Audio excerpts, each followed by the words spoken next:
बिस्मिल्लाहिर्रहमानिर्रहीम अस्सलाम वालेकुम। आज की इस वीडियो में हम एक्सरसाइज 8.4 कंप्लीट सॉल्व करेंगे और यह है जी 9th क्लास मैथमेटिक्स की बुक नेशनल बुक फाउंडेशन।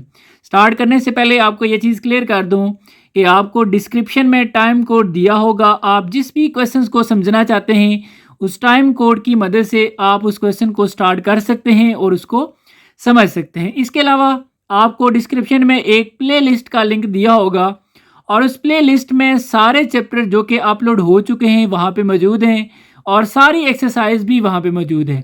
आप जिस भी एक्सरसाइज को समझना चाहते हैं उस प्ले लिस्ट से आप उस एक्सरसाइज को स्टार्ट कर सकते हैं और उसको आप समझ सकते हैं। और इसके अलावा आपको यही कहूँगा कि आपने कमेंट सेक्शन में लाजमी बताना है कि ये एक्सरसाइज आपको समझ आई है या नहीं आई। अगर आप कोई चीज़ बताना चाहते हैं, कोई चीज़ सजेस्ट करना चाहते हैं तो आपने कमेंट सेक्शन में लाजमी बताना है। और अगर आप लोग कमेंट नहीं करना चाहते तो आप लाइक करके बता दें। किसी ना किसी तरीके से आपने लाजमी जो है मुझे बताना है कि आपको ये चीज़ें समझ आ रही हैं या नहीं आई, ताकि अगर मुझे कुछ चीज़ें बेहतर करनी पड़ें तो मैं उनको बेहतर कर सकूं। बाकी जी अभी स्टार्ट करते हैं। क्वेश्चन बहुत आसान है, स्टेप बाय स्टेप इसको समझने की कोशिश करते हैं। Question number 1, Nasir. देखें जी, एक बंदा है जिसका नाम नासिर है। आप अपने आप को समझ लें, कोई समझ लें। सोल्ड फ्रूटर, वो फ्रूटर जो है वो सेल करता है एट द रेट, मतलब किस रेट पर, RS 120 पर डजन, मतलब एक दर्जन 120 रुपये के वो सेल करता है। एंड शकरी माल्टा, और उसके पास शकरी माल्टा भी है जो कि किस रेट से सेल किया जा रहा है, RS 150, मतलब 150 रुपये के पर डजन, मीन एक दर्जन वो सेल करता है। ठीक हो गया जी। दो चीज़ें उसके आपके पास हैं उसके, और वो इस रेट से उनको सेल कर रहा है। एंड अर्न, मतलब उसने जो पैसे कमाए एट द एंड, RS 1200, 1200 रुपया उसने कमा लिया। अब अगर आप यहाँ तक ही फ़िलहाल इस बात को समझें तो इसमें ये लिखा हुआ है कि जी जो फ्रूटर उसने सेल किया वो 120 रुपये के हिसाब से सेल किया, और शकरी माल्टा जो उसने सेल किया है वो 150 रुपये के हिसाब से सेल किया है, और 1200 रुपये उसने कमा लिए। लेकिन हमें ये नहीं यहाँ से पता चला कि जो फ्रूटर है वो कितने डजन, मतलब कितने दर्जन सेल किया गया, और इसी तरह जो शकरी माल्टा है वो कितने दर्जन सेल किया गया। ये चीज़ हमें यहाँ तक कभी समझ नहीं आई। आगे अगर क्वेश्चन को पढ़ें तो वो कहता है जी, write an equation in standard form that describe this situation. आपने इसी बात को, जो आपने यहाँ से लेकर यहाँ तक एक बात समझी है, इसको आपने एक इक्वेशन की फॉर्म में लिखना है, यानी कि मैथमेटिकली आपने उस चीज़ को लिखना है। ठीक है जी, लिख लेंगे। इसके बाद next, if he sold 4 dozen of shakri malta. देखें, जो चीज़ मैं आपको कह रहा था कि हमें नहीं पता कि वो कितने दर्जन उसने सेल किए, तो यहाँ से ये पता चल गया कि 4 डजन मतलब 4 दर्जन उसने सेल किए जी शकरी माल्टा। ठीक है, लेकिन अभी भी हमें फ्रूटर का नहीं समझ आया कि फ्रूटर कितने दर्जन सेल हुआ है। How many dozens if fruiter he sold, यही क्वेश्चन आपसे पूछा गया है। अब बेसिकली दो चीज़ें हमारे पास कंट्रास्टिंग हैं कि फ्रूटर कितने दर्जन सेल हुआ और शकरी माल्टा कितने दर्जन सेल हुआ। ये तो हमें समझ आ गया क्योंकि उसने बता दिया है कि 4 डजन मतलब 4 दर्जन।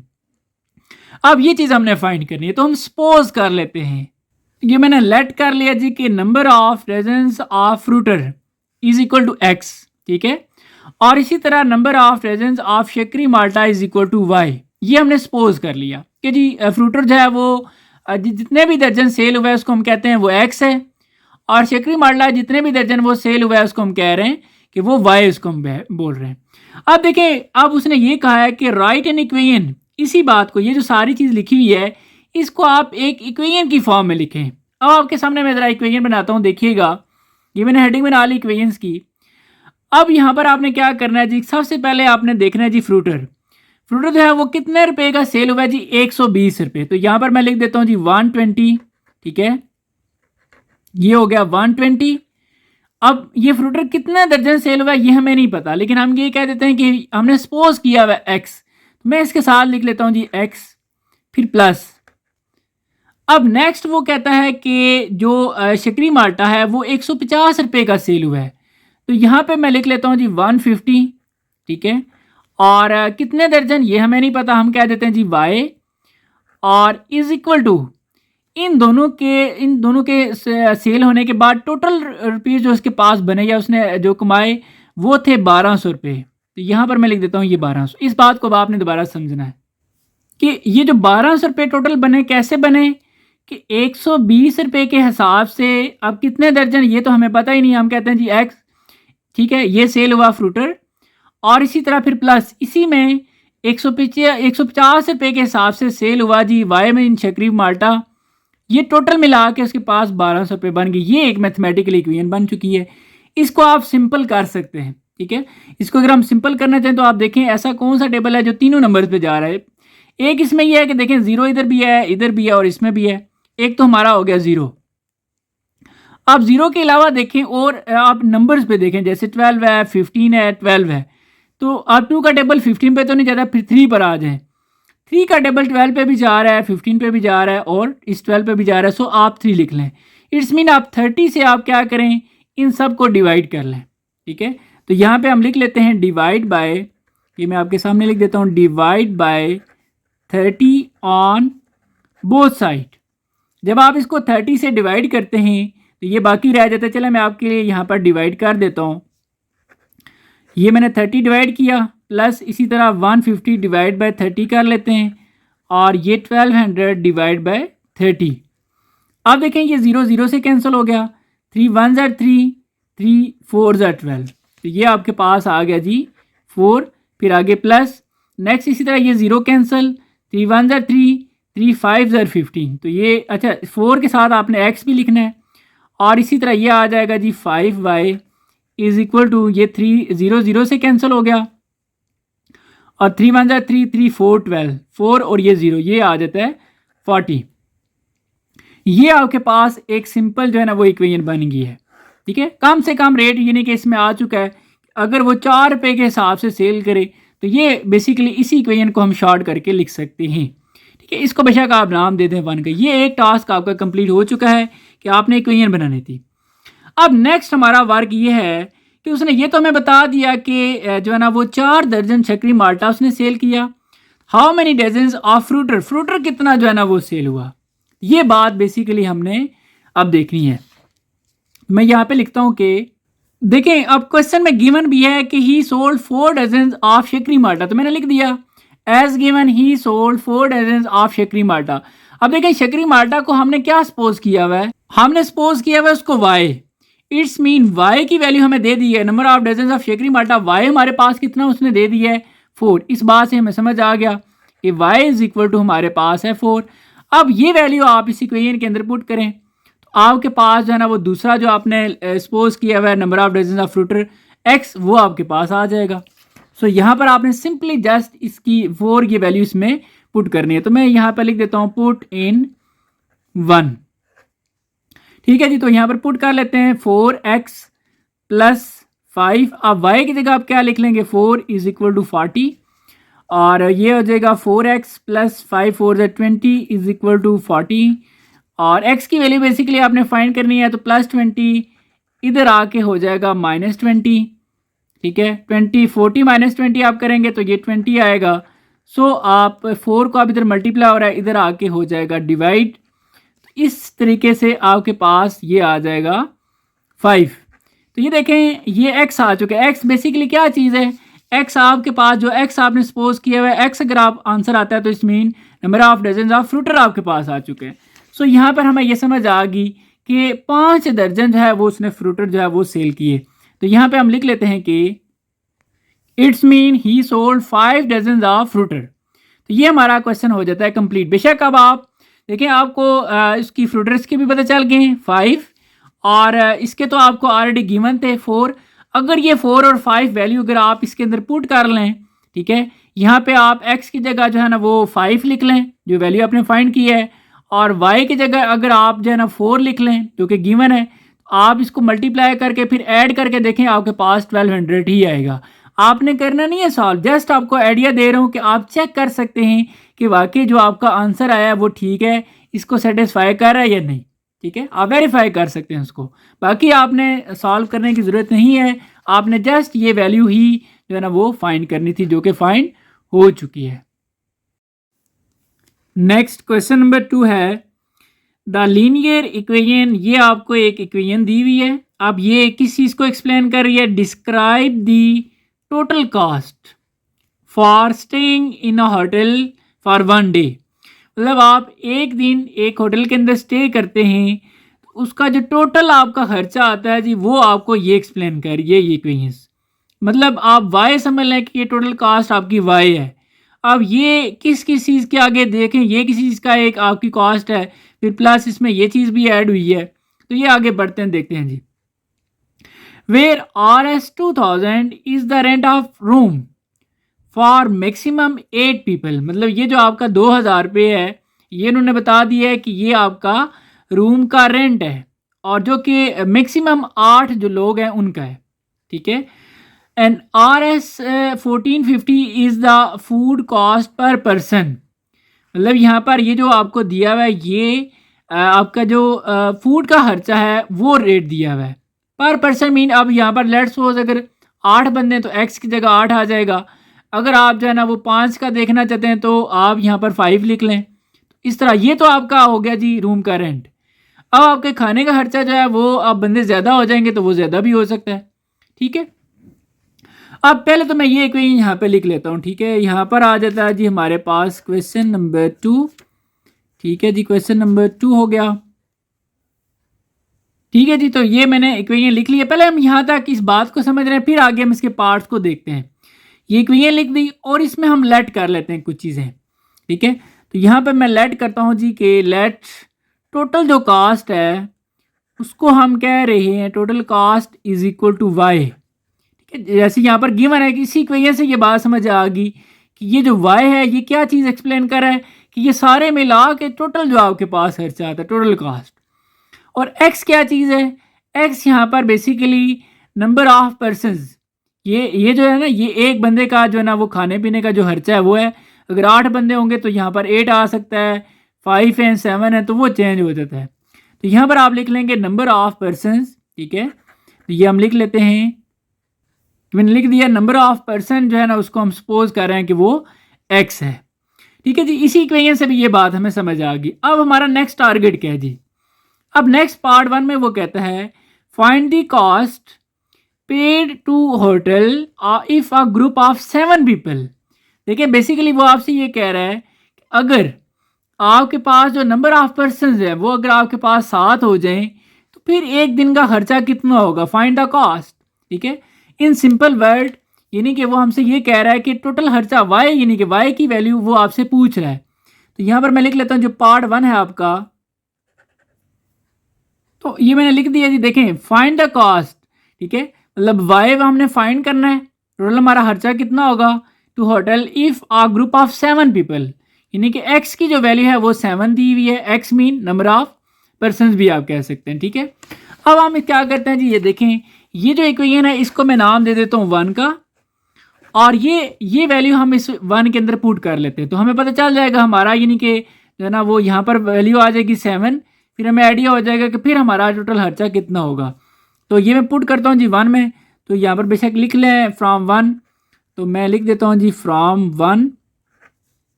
1 आपके पास क्या है जी, पहले तो हम 1 को ही लिख लेते हैं जो कि है y is equal to 1450x plus 2000। अब आपने क्या करना है जी कि ये x की वैल्यू यहाँ पे पुट करनी है। तो ये हमने क्या किया, x की जगह 7 लिख लिया प्लस 2000, ठीक है। ये हमारा रूम का खर्चा है, और ये जो है ना ये खाने पीने का खर्चा एक बंदे का है। आप 7 बंदों का कितना होगा तो आप इससे मल्टीप्लाई करें तो ये आपके पास आ जाएगा 10150 प्लस और ये 2000। इनको आप ऐड कर लें तो आपके पास टोटल अमाउंट आ जाएगी जो कि है जी 12150, और ये अमाउंट है इसके साथ RS लिख लें ताकि क्लियर हो जाए कि ये क्या चीज़ है, ठीक है। अब RS से पता चल जाता है कि ये एक अमाउंट है।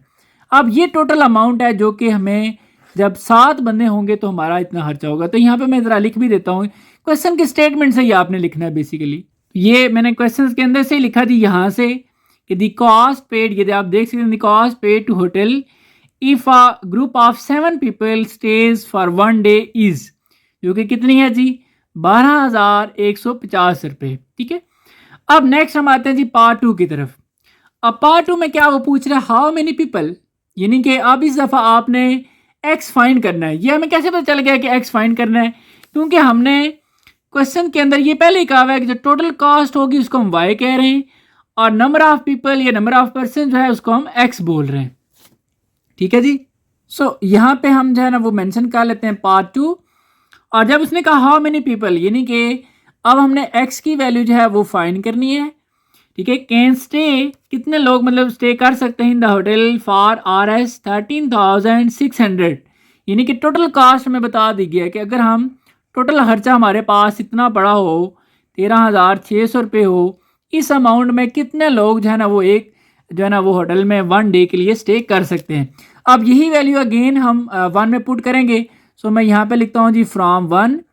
अब 1 हमारे पास क्या है जी, पहले तो 1 को लिख लेते हैं। 1 हमारे पास है y is equal to 1450x plus 2000। ठीक है, और अब हमें टोटल जो है ना वैल्यू दी हुई है, ये हमारे पास है जी 13 और 600 इज इक्वल टू 1450। x की वैल्यू हमने फाइंड करनी है प्लस 2000, और ये आप इधर ला के माइनस कर दें इसमें से, तो ये माइनस हो गया जी, इज इक्वल टू ये हमारे पास ये आ गया। अब इसमें से जब आप ये 2000 माइनस कर देंगे तो ये आपके पास आ जाएगा 11,600। बेसिकली हमने एक्स मीन जो है ना हमने देखना है कि नंबर ऑफ पीपल। ठीक है, ये इधर आके डिवाइड होगा इससे, तो ये 11,600 डिवाइड बाय 1450, इसको आपस में आप डिवाइड करें तो आपके पास आ जाएगा 8। ठीक है, तो ये बेसिकली इसको आप यूं भी लिख सकते हैं। सो आप x को इधर लिख लें और 8 को इधर लिख लें, तो ये हमारे पास आ चुका है जी 8। यानी कि इसको हम क्या लिख सकते हैं, ये क्वेश्चंस के अंदर से ही आपने लिखना है। हाउ मैनी की जगह अब आप लिख देंगे 8, बाकी वही है आगे कि 8 people can stay in the hotel for R S, इतने रुपए में फॉर 1 डे, एक दिन के लिए अगर आपके पास इतने अमाउंट है 8 लोग जो है वो इसमें एक होटल के अंदर रह सकते हैं। तो ये आपका क्वेश्चन कंप्लीट हो जाता है। नेक्स्ट क्वेश्चन नंबर 3 है इफ वन कंपनी। ठीक है, इफ वन कंपनी मतलब कोई और भी कंपनी हो सकती है, लेकिन अभी एक की बात हो रही है। If one company provides R S 5,500 per week. ठीक है, यानी कि 5,500 एक कंपनी है जी, वो बंदे को 5,500 एक हफ्ते का पर वीक एक हफ्ते का दे रही है। अलॉन्ग इसके साथ साथ विद एक्स्ट्रा बोनस, कुछ एक्स्ट्रा बोनस भी है जो कि 700 रुपये का है। ठीक है, एक कंपनी ये ऑफर करी है कि वो एक हफ्ते का जो है ना वो 5,500 भी दे रही है और इसके साथ साथ 700 रुपये अलग भी जो है ना वो एक्स्ट्रा बोनस भी दे रही है। ठीक हो गया जी। एंड अदर मीन दूसरी कंपनी, कोई और कंपनी है, वो क्या ऑफर कर रही है जी, RS 800 पर डे, वो पर डे के हिसाब से 800 रुपये दे रही है। ठीक है, कन्वर्ट द डाटा, इसी डाटा को इनटू लीनियर इक्वेशंस, आपने लीनियर इक्वेशंस में कन्वर्ट करना है। लीनियर इक्वेशंस मतलब आपने दोनों कंपनियों का अलग अलग इक्वेशंस बनानी है। And tell which is better deal for 2 weeks, फिर आपने देखना है जी कि इन दोनों में से कौन सी कंपनी बेहतर है, लेकिन आपने 2 हफ्ते का जो है ना वो अमाउंट देखनी है कि 2 हफ्ते की जो है ना वो अमाउंट एक कंपनी की कितनी बनती है और इसी तरह दूसरी कंपनी की भी कितनी बनती है, और फिर आपने जो है ना वो कंपेयर करके देखना है कि दोनों में से बेहतर कौन है। सो यहाँ पर हम हेडिंग बना लेते हैं, क्योंकि एक कंपनी एक है दूसरी भी है तो 2 हैं, तो यहाँ पर हम जो है ना हेडिंग बना लेते हैं। बेशक कंपनी ए बी कर लें तो आप सिंपल लिख लें जी फर्स्ट कंपनी। ठीक है, मैं इसको लिख रहा हूँ फर्स्ट कंपनी। तो मैंने ये एक तरफ लिख लिया जी फर्स्ट कंपनी और ये दूसरी कंपनी। ठीक है, अब हम डाटा इनका लिखते हैं। देखिए जी, जब ये कहा गया कि if one company provides RS 5,500 per week, तो हम यहाँ पर पहले ये लिख लेते हैं, लेट कर लेते हैं जी सपोज। ठीक है, लेट टोटल अमाउंट। ठीक है, यहाँ पे मैं लिखता हूँ टोटल, क्योंकि बेसिकली हमारा टारगेट ये है कि हम ये देखेंगे कि ये कंपनी हमें टोटल अमाउंट कितनी दे रही है और दूसरी जो कंपनी है ये हमें टोटल अमाउंट कितनी दे रही है। तो हमने ये सपोज कर लिया है जी कि फर्स्ट कंपनी जो हमें टोटल अमाउंट दे रही है वो हमारा y है, ये बेसिकली हमने कैलकुलेट भी करना है। और इसी तरह सेकंड कंपनी के लिए हम लिख लेते हैं जी टोटल अमाउंट। ठीक है जी, टोटल अमाउंट, वैसे कोई और आप यहाँ पर y कहा है तो बेसिकली यहाँ पर हम एक्स वाई यूज़ कर लेंगे और यहाँ पे फिर हम ए बी कर लेते हैं। तो यहाँ पर वाई लिखा और यहाँ पर आप बी लिख लें। ठीक हो गया जी। अब नेक्स्ट चीज़ आपने किस चीज़ को सपोज करना है कि नंबर ऑफ वीक्स, क्योंकि जो फर्स्ट कंपनी है वो वीक्स के हिसाब से आपको अमाउंट पे कर रही है। सो यहाँ पर आप लिख लें जी नंबर ऑफ वीक्स। ठीक है, और इसको हम सपोज करते हैं एक्स। और यहाँ पर चूंकि ये जो दूसरी कंपनी है ये हमें पर डे के हिसाब से अमाउंट दे रही है, सो यहाँ पर हम लिख लेते हैं नंबर ऑफ डेज, जो कि हमारे पास हम सपोज कर लेते हैं ये एक्स वाई हो गया और ये हमारा ए बी हो जाएगा। अब हम पहले तो देखें, उसने कहा था कि आप इनकी इक्वेशंस बनाएं, तो हम बना लेते हैं जी पहले इक्वेशंस, ताकि फिर उस हिसाब से आप आगे देख लेंगे। इसकी इक्वेशन क्या बनती है देखें ज़रा। अब टोटल अमाउंट, ठीक है, हम लिख लेते हैं y इज इक्वल टू, अब जो फर्स्ट कंपनी थी वो 5500 दे रही थी पर वीक, मतलब यहाँ पर हम लिखते हैं 5500। अब पर वीक मतलब आप जितने भी हफ्ते होंगे, तो अब लेट्स सपोज 2 हफ्ते हैं तो ये डबल हो जाएगी अमाउंट, एक है तो यहाँ पर 1 आ जाएगा। सो यहाँ पर हम x लिख लेते हैं क्योंकि एक इक्वेशन बनना चाह रहे हैं। प्लस अब ये जो फर्स्ट कंपनी है इसके साथ साथ वो 700 रुपये जो है वो एक्स्ट्रा बोनस भी दे रही है, तो ये आपकी इक्वेशन बन गई है। अब आप टोटल अमाउंट निकाल सकते हैं, आप जितने भी हफ्ते हैं, आप अगर लेट्स वो देखना चाहते हैं 2 हफ्ते के अमाउंट तो यहाँ पर आप 2 लिख लेंगे एक्स की जगह, 3 का देखना चाहते हैं तो 3 लिख लेंगे। ये इक्वेशन बन चुकी है। अब पहले हम इसी तरह इसकी इक्वेशन बना लेते हैं जी। तो ये मैंने हेडिंग बनाई इक्वेशंस। अब देखें, अब जो दूसरी कंपनी है ना वो आपको दे रही है the other offers are at RS 800 per day, मतलब 800 रुपये आपको दे रही है। तो इसकी टोटल अमाउंट मतलब B इज इक्वल टू, ठीक है, 800। अब पर डे आप साथ ए लिख लेंगे। अब आप जितने भी दिन का जो है ना वो देखना चाहते हैं टोटल अमाउंट, आपने लेट्स सपोज 10 दिन काम किया तो यहाँ पर आप 10 लिख लेंगे। तो 10 को आप 800 से मल्टीप्लाई करेंगे तो वो आपके पास टोटल अमाउंट आ जाएगी। तो ये एक इक्वेशन बन चुकी है। इसको हम नाम दे देते हैं जी इक्वेशन 1 और इसको हम नाम दे देते हैं इक्वेशन 2। फर्स्ट टारगेट हमारा कंप्लीट हो गया जो कि हमने इक्वेशंस बनानी थी। अब वो कहता है tell which is better deal for 2 weeks. अब हमने देखना है कि ये 2 हफ्ते के हिसाब से कितनी अमाउंट बनती है टोटल। अब हम क्या करेंगे, जब उसने ये कहा फॉर 2 वीक्स तो यहाँ पर हम लोग लिख लेते हैं फॉर 2 वीक्स।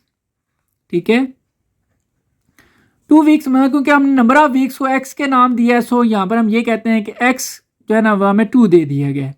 ये आप पुट कर लें, पुट इन 1 में पुट करते हैं जी y इज इक्वल टू ये 5500, x की जगह अब आ जाएगा 2 और प्लस 700। मतलब आपने क्या करना है, एक हफ्ते का वो इतनी अमाउंट दे रहे थे, अब 2 हफ्तों की वो कितनी बनती है जी, वो बनती है 11,000 प्लस 700 रुपये वो एक्स्ट्रा दे रहे हैं, तो ये टोटल अमाउंट कितनी बन जाएगी 11,700।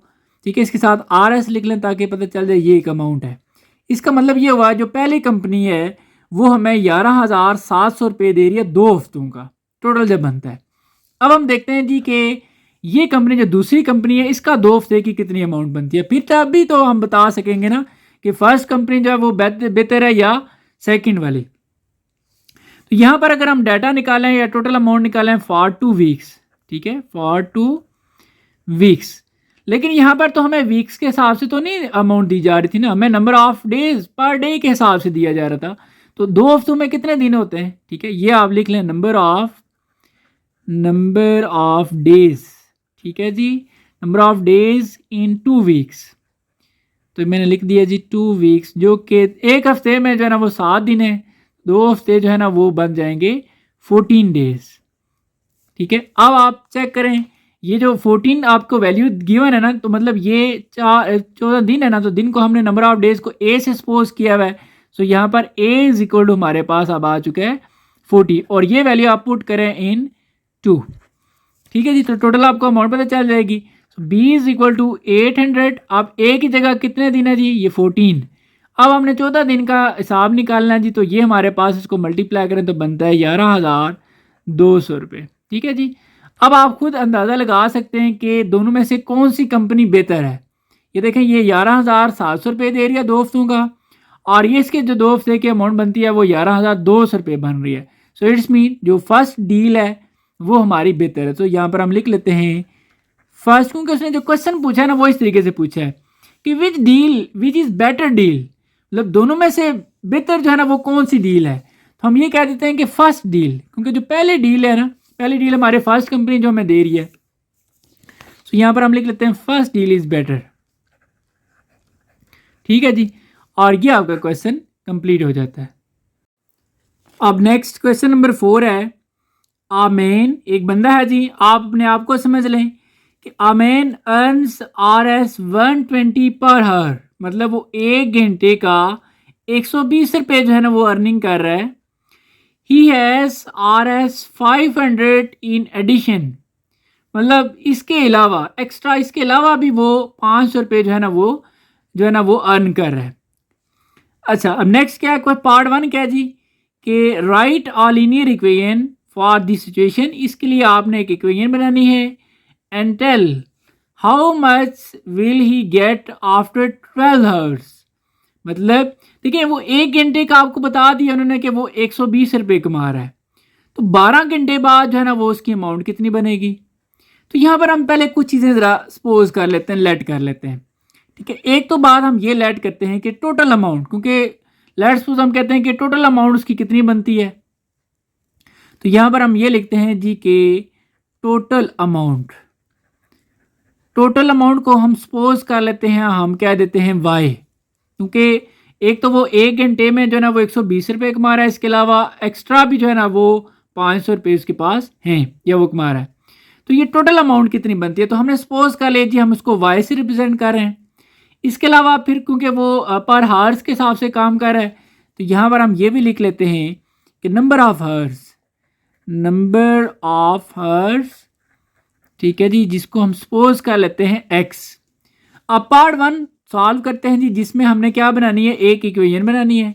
ठीक है, तो हम बना लेते हैं जी इक्वेशन, कोई मसला ही नहीं है, बहुत ईजी है। आप देखें इक्वेशंस कैसे बनेगी। इक्वेशन बेसिकली जब हमने कहा टोटल अमाउंट को हम y कह रहे हैं, तो it's mean y is equal to, आप देखें अब जब ये कहा उसने कि 120 रुपये पर हार, यहाँ पर आप लिखेंगे एक तो 120 और इसके साथ आप लिख लेंगे x, मतलब वो 120 रुपये पर घंटे के हिसाब से कमा रहा है। लेट्स अगर वो 2 घंटे काम करता है तो 120 को आप 2 से मल्टीप्लाई कर लें, अगर वो 3 घंटे काम करता है तो 120 को 3 से मल्टीप्लाई कर लें, तो आपके पास टोटल अमाउंट आ सकती है। लेकिन इसके अलावा भी जो है ना वो उसके पास RS 500 भी हैं, सो यहाँ पर आप 500 भी लिख लेंगे, तो इस तरीके से आपके पास टोटल अमाउंट आ सकती है। तो ये आपकी एक इक्वेशन बन चुकी है, इसको आप नाम दे दें 1 का। अब आपका नेक्स्ट टारगेट क्या है जी के इक्वेशन के बाद वो कहते हैं tell how much will he get after 12 hours, मतलब आपका नंबर ऑफ आवर्स यानी कि x की वैल्यू बता दी गई है जो कि कितनी है 12, और आपने फाइंड क्या करना है, how much will he get, मतलब वो कितनी अमाउंट जो है ना वो लेगा, यानी कि x की वैल्यू आपको बता दी गई है, नंबर ऑफ आवर्स आपको बता दिए गए हैं, फिर आपसे y पूछ रहा है, y मीन टोटल अमाउंट पूछ रहा है। तो इसका मतलब ये हुआ कि पार्ट 1 में है, एक तो हमने इक्वेशन बनानी थी, दूसरा वो हमें ये कह रहा है कि आप y की वैल्यू निकालें, y मीन टोटल अमाउंट कितनी है, कब, 12 घंटे काम करने के बाद, यानी कि x की वैल्यू नंबर ऑफ हावर्स आपको 12 दे दी गई, सो x इज इक्वल टू हमारे पास है जी 12 हावर्स। ठीक है, बेशक ऊपर लिख लें, ये y बेसिकली क्या चीज़ है जी, टोटल अमाउंट है। ठीक है, मैं लिख देता हूँ टोटल अमाउंट, और x नंबर ऑफ, ठीक है, नंबर ऑफ हावर्स। ठीक है जी, ये मैं आपके लिए लिख देता हूँ। अब आप क्या करेंगे, ये वैल्यूज़ आप इस इक्वेशन में पुट करें। सो यहाँ पर हम लिखते हैं जी फ्रॉम 1, पहले तो 1 मैं आपके सामने लिख देता हूँ।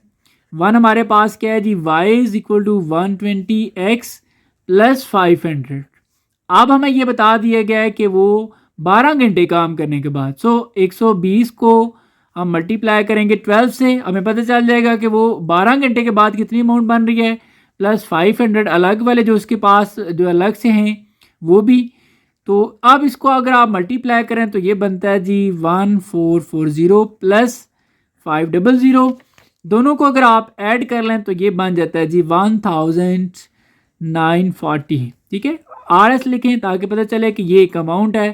तो ये जी 12 घंटे बाद इतनी अमाउंट जो है ना वो अर्न कर सकता है। तो यहाँ पर आप लिख लें कि ही विल गेट, ये आपकी क्वेश्चन की स्टेटमेंट ही है basically, he will get RS 1940 after 12 hours. ठीक है, हो गया जी। तो ये आपका पार्ट 1 हो गया कंप्लीट। अब नेक्स्ट पार्ट 2 है जी, और इसमें वो कहता है what does slope show in this situation. Slope यहाँ पर किस चीज़ को जो है ना वो शो कर रही है। पहले तो हमें पता चला नहीं स्लोप है क्या। तो अगर आप पहले तो मैं ये हेडिंग बना लेता हूँ जी, पार्ट 2 है हमारा, और इक्वेशन लिखता हूँ ताकि उससे आपको स्लोप पता चल जाए कि बेसिकली जो हमने इक्वेशन बनाई हुई है वो ये बनाई हुई है कि जो टोटल अमाउंट है वो 120 पर हार, मतलब ये नंबर ऑफ हार्स हैं, और प्लस 500, ये हमारी इक्वेशन है जी। ठीक है, जो कि हमने जिसको हमने फ्रॉम 1 का, मैं 1 कह देता हूँ ताकि पता चल जाएगी ये फ्रॉम 1 से मैंने लिखी है। और अगर आप एक स्लोप की जनरल इक्वेशन लिखें तो वो होती है जी y is equal to M x plus c. तो ये बेसिकली क्या चीज़ है जी, एक जनरल इक्वेशन है, जनरल इक्वेशन ऑफ स्लोप। अब अगर आप इसको कंपेयर करें, ठीक है, यहाँ पे मैं लिख देता हूँ कंपेयर, ठीक है, बाय कंपेयर, बाय कंपेयरिंग। देखें y is equal to Y है, x is equal to X है। बेसिकली m किसके इक्वल बन रहा है, बेसिकली यहाँ पर जो m है ये स्लोप होती है। तो यहाँ पर स्लोप की जो वैल्यू है वो बन रही है 120, यानी कि यहाँ पर मैं लिख देता हूँ कि स्लोप जिसको हम m कहते हैं और इसकी वैल्यू यहाँ पर 120 है। अब आप खुद बताएं कि ये 120 क्या चीज़ थी। तो अगर आप क्वेश्चन को दोबारा से थोड़ा सा रीड करें तो आपको पता चलेगा कि ये 120 एक अमाउंट है जो कि वो 1 घंटे के हिसाब से कमा रहा है, यानी कि 120 अमाउंट है पर हार्स के हिसाब से। सो यहाँ पर आप ये लिखेंगे कि here slope is 120 which shows the rate, या फिर आप अर्निंग कह सकते हैं पर हार। बेसिकली ये आपका आंसर है कि 120 किस चीज़ को शो कर रहा है जी, 120 बेसिकली एक रेट है या अर्निंग है जो कि पर हार्स के हिसाब से जो है ना वो अर्न कर रहा है। तो ये आपका जो पार्ट 2 है ये हो जाता है कंप्लीट। अब नेक्स्ट तो इसका थर्ड पार्ट है, उसमें वो कह रहे हैं what does Y intercept represent here. सबसे पहले तो ये देखें ये वाई इंटरसेप्ट है कितना, कौन सा है। तो मैं आपके सामने एक इक्वेशन लिखता हूँ जो कि हमने बनाई हुई है, जिसको हमने 1 कहा हुआ है। ठीक है, मैं लिख देता हूँ फ्रॉम 1, और इक्वेशन हमारे पास थी जी y is equal to 120x plus 500। लेकिन जब बात होती है y इंटरसेप्ट की, y इंटरसेप्ट मीन आप x को ज़ीरो कर दें यहाँ पर, ठीक है, बात y की अगर हो रही है, x का तो यहाँ पर फिर कोई काम नहीं है। अगर आप x को यहाँ पर ज़ीरो कर दें, ठीक है, तो आपके पास y की क्या वैल्यू आती है 500। सो यहाँ पर जो y इंटरसेप्ट है वो आपका 500, नहीं तो आप यूँ भी कह सकते हैं, जैसे जनरल इक्वेशन अगर मैं लिखूँ तो एम एक्स स्लोप की जो होती है एम एक्स प्लस सी। बेसिकली अगर हम x को यहाँ पर ज़ीरो कर दें, ठीक है, तो ये सारा ज़ीरो हो जाएगा, तो y किसके इक्वल आ जाता है c। तो यही बात याद रखनी है, जो y इंटरसेप्ट होता है वो c होता है। ठीक है, ये आप डायरेक्टली यहाँ से आप चेक कर सकते हैं जो कि 500 है। सो यहाँ पे मैं लिखता हूँ y इंटरसेप्ट, ठीक है, y इंटरसेप्ट आपके पास इक्वल होता है c के। अगर हम यहाँ से पहले देख रहे हैं, अगर क्योंकि x तो ज़ीरो हो जाता है, सो y इंटरसेप्ट c होता है। और फिर अगर हम c की वैल्यू देखें तो वो कितनी है जी 500। और ये 500 सिर्फ आपने नहीं बताना कि ये जी हमारे पास y इंटरसेप्ट जो है वो 500 है, बल्कि आपसे वो पूछ रहा है कि वो किस चीज़ को रिप्रेजेंट कर रहा है। सो यहाँ पर आप वैसे आप क्वेश्चन के अंदर भी अगर देखें तो ये 500 में अगर आपसे पूछूं ये किस चीज़ को यहाँ पे शो कर रहा है, तो वो उसकी जो है ना वो एक्स्ट्रा जो एडिशनल जो उसकी समझ लें अमाउंट है वो है। मैं यहाँ पे लिख देता हूँ here Y intercept represent the additional amount, मतलब जो 1 घंटे के हिसाब से वो कमा रहा था ना, उसके अलावा जो उसकी अर्निंग है या वो जो जॉब वगैरह की कर रहा है या जिस भी तरीके से 500 अर्न कर रहा है, तो वो उसकी एक एडिशनल अमाउंट है। ठीक है, तो ये बेसिकली जो है ना वाई इंटरसेप्ट शो कर रहा है। तो यहाँ पे आपका ये जो क्वेश्चन है ये कंप्लीट हो जाता है। नेक्स्ट क्वेश्चन नंबर 5 है जी अली शिफ्टेड, ठीक है, अली शिफ्ट होता है जी, Ali shifted in a rented house. Ali एक घर में शिफ्ट होता है जो कि उसने रेंट पे लिया है ऑन 1 सितंबर। ठीक है जी, यहाँ तक बात समझ आ गया है कि अली एक जो है ना वो रेंटेड हाउस में शिफ्ट हो रहा है। कब जी 1 सितंबर को शिफ्ट होता है जी, बल्कि शिफ्ट हो गया है। फिर क्या होता है, द इलेक्ट्रिक मीटर, वहाँ पे जो एक इलेक्ट्रिक मीटर लगा हुआ है ऑफ हाउस उस घर का, वाज शोइंग 44 यूनिट्स, जब वो देखता है तो उसके ऊपर जो है ना वो 44 यूनिट्स जो है ना वो होती हैं इलेक्ट्रिक की जो यूनिट्स हैं ऑन दैट डे। अच्छा, if the average electricity consumed is 18 units per day, लेकिन जब वो जाता है तो उसके ऊपर 44 यूनिट्स शो हो रही होती हैं ऑलरेडी। ठीक है, लेट्स सपोज कोई और बंदा वहाँ पे रह रहा था या किसी भी तरीके से जो है ना वो 44 यूनिट्स ऑलरेडी होती हैं और उसे ये पता चलता है, जिसके घर में वो जाता है वो कहते हैं जी कि अब आपका अगर आप प्रॉपर रहेंगे फिर एवरेज जो आपकी पर डे की जो होगी ना वो 18 यूनिट्स होंगे। ठीक है, ठीक है, यहाँ तक बात समझ आ गई। फिर हमने क्या करना है जी, आगे लिखा हुआ है पार्ट 1 में कि represent the situation through linear equations, इसकी एक इक्वेशन बनाएं और how many units are consume till 30 September. देखें 1 सितंबर को वो शिफ्ट हुआ, अब आपसे वो पूछ रहे हैं कि 30 सितंबर तक कितने यूनिट्स जो है ना वो उसके कंज्यूम हो चुके होंगे, मतलब कितने यूनिट्स उसने यूज़ किए होंगे। बेसिकली चलें अब हम थोड़ा सा कुछ चीज़ें सॉल्व करते हैं, फिर आगे नेक्स्ट जो पार्ट्स हैं वो भी पढ़ते हैं। तो हम सबसे पहले जी कुछ चीज़ें ज़रा लेट कर लेते हैं, जैसे कि हम कह रहे हैं कि टोटल नंबर ऑफ यूनिट्स, क्योंकि ये हमसे क्वेश्चन होता है जी टोटल नंबर ऑफ यूनिट्स। ठीक है, देखें यहाँ पर लिखा हुआ है ना कि टिल 30 सितंबर मतलब कितने यूनिट्स होंगे। बेसिकली यही चीज़ है टोटल नंबर ऑफ यूनिट्स, इसको हम पहले ही कह देते हैं जी वाई। और नंबर ऑफ डेज, ठीक है, अब लेट्स सपोज कितने दिन जो है ना वो रहता है, कितने दिन होता है, तो वो नंबर ऑफ जो है ना वो डेज हो जाएंगे। तो हम यहाँ पे लिख लेते हैं जी नंबर ऑफ डेज को x। ये इसलिए हमने सपोज किया है क्योंकि आपको एक दिन का पता चल चुका है कि वो 18 यूनिट्स जो है ना वो कंज्यूम हो रहे हैं, इसलिए हमने लिख लिया नंबर ऑफ डेज। अब लेट्स सपोज वो जितने भी दिन रहता है तो उस हिसाब से हम देख लेंगे कि टोटल यूनिट्स कितनी बनती हैं और फिर टोटल बिल कितना बनता है। ठीक है जी, अब ये दो चीज़ें तो हमने लेट किया। पार्ट 1 देखें, उसमें वो कह रहा था कि आप इस सिचुएशन को, ये जो सारी सिचुएशन आपने देखी, इसको एक लीनियर इक्वेशन की फॉर्म में लिखें। तो ये मैं आपके सामने पार्ट 1 सॉल्व करता हूँ जी, और मैं एक इक्वेशन भी आपको बना के देता हूँ। देखें, जब हमने कहा जी कि टोटल नंबर ऑफ यूनिट्स यानी कि y है, तो y इज इक्वल टू, अब देखें 18 यूनिट्स वो पर डे के हिसाब से यूज़ कर रहा है, 18। अब कितने नंबर ऑफ डेज को तो हमने x कहा हुआ है, प्लस इसमें अब जितने भी वो दिन रहता है उसमें जो है ना वो 18 को फिर आप उतने दिन से मल्टीप्लाई कर दें, लेकिन प्लस आपने उसमें 44 यूनिट्स भी शामिल करने क्योंकि वो ऑलरेडी मीटर के ऊपर शो हो रहे थे। ठीक है, तो यहाँ पर हम लिख लेते हैं 44। तो ये टोटल उसके पास नंबर ऑफ यूनिट्स आ जाएंगे, ये जो पहले ये थे और अब वो जितने भी दिन रहते हैं 18 के हिसाब से, तो ये मिला के सारे जो है ना उसके पास टोटल नंबर ऑफ यूनिट्स आ जाएंगे। तो ये आपके पास एक इक्वेशन बन चुकी है, इसको आप कह सकते हैं 1। अब नेक्स्ट पार्ट देखें जी, इसमें वो कहता है how many units, how many units मतलब वाई वो आपसे पूछ रहा है। तो पार्ट 2 में हम लिख लेते हैं जी, पार्ट 2 में वो आपसे वाई पूछ रहा है।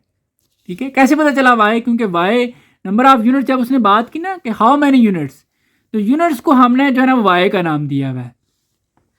आर कंज्यूम टिल 30 सितंबर मतलब नंबर ऑफ डेज कितने हो गए, देखिए 1 से लेकर 30 तक आपके पास जो है ना वो 30 दिन बन गए।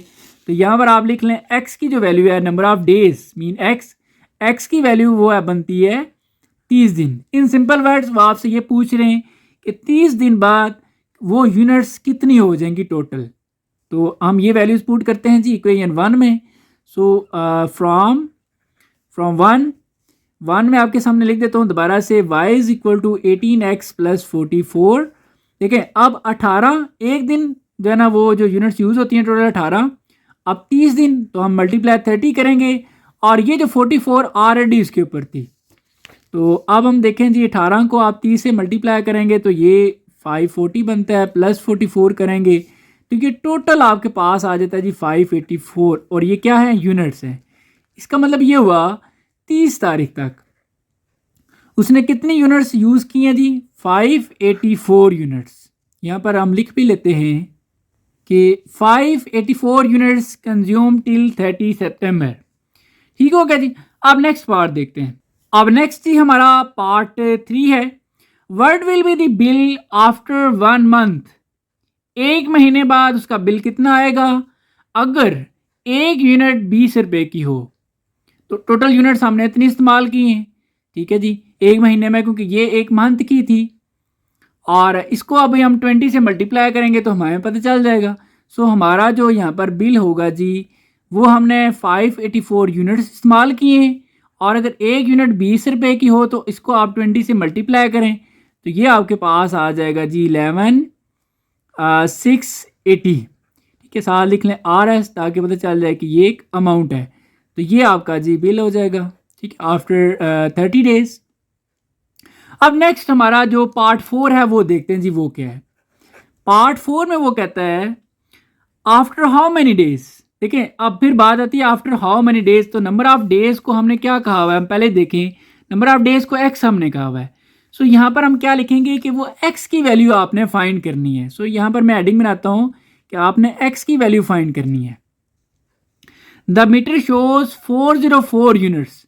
देखिए, ये नंबर ऑफ यूनिट्स हैं, और अगर आपको पता हो तो नंबर ऑफ यूनिट्स को हमने y का नाम दिया हुआ है। सो मैं यहाँ पर ये लिखूंगा कि y की वैल्यू आपको दे दी गई है 404 यूनिट्स। इसको ज़रा थोड़ा सा हम रियल लाइफ में अगर मज़ीद समझें इस बात को, तो वो कहता है आफ्टर हाउ मैनी डेज, मतलब आपके यूनिट्स की 404 यूनिट्स हो जाएंगे कितने दिन बाद। ठीक है, तो देख लेते हैं जी कितने दिन में जो है ना वो हमारे ये यूनिट्स यहाँ तक पहुँच जाएंगे। सो आप ये वैल्यूज इक्वेशन 1 में पुट करें।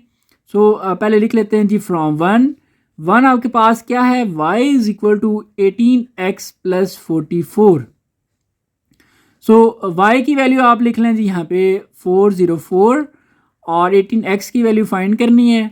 ये 44 इधर आके हो जाएगा माइनस, तो 404 minus 44 is equal to 18x।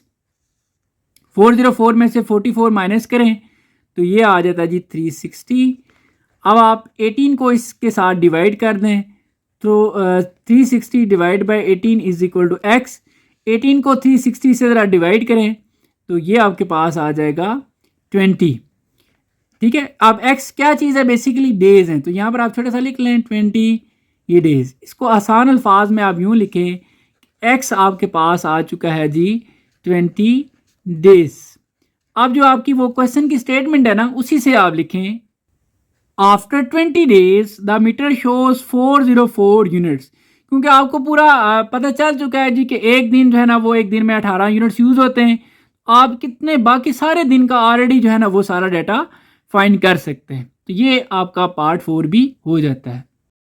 अब नेक्स्ट क्वेश्चन नंबर 6 है, Alia hired a taxi with a fixed charge of RS 1500। मतलब वो एक टैक्सी हायर करती है और फिक्स चार्जेज जो उसने देने हैं वो 1500 रुपये हैं।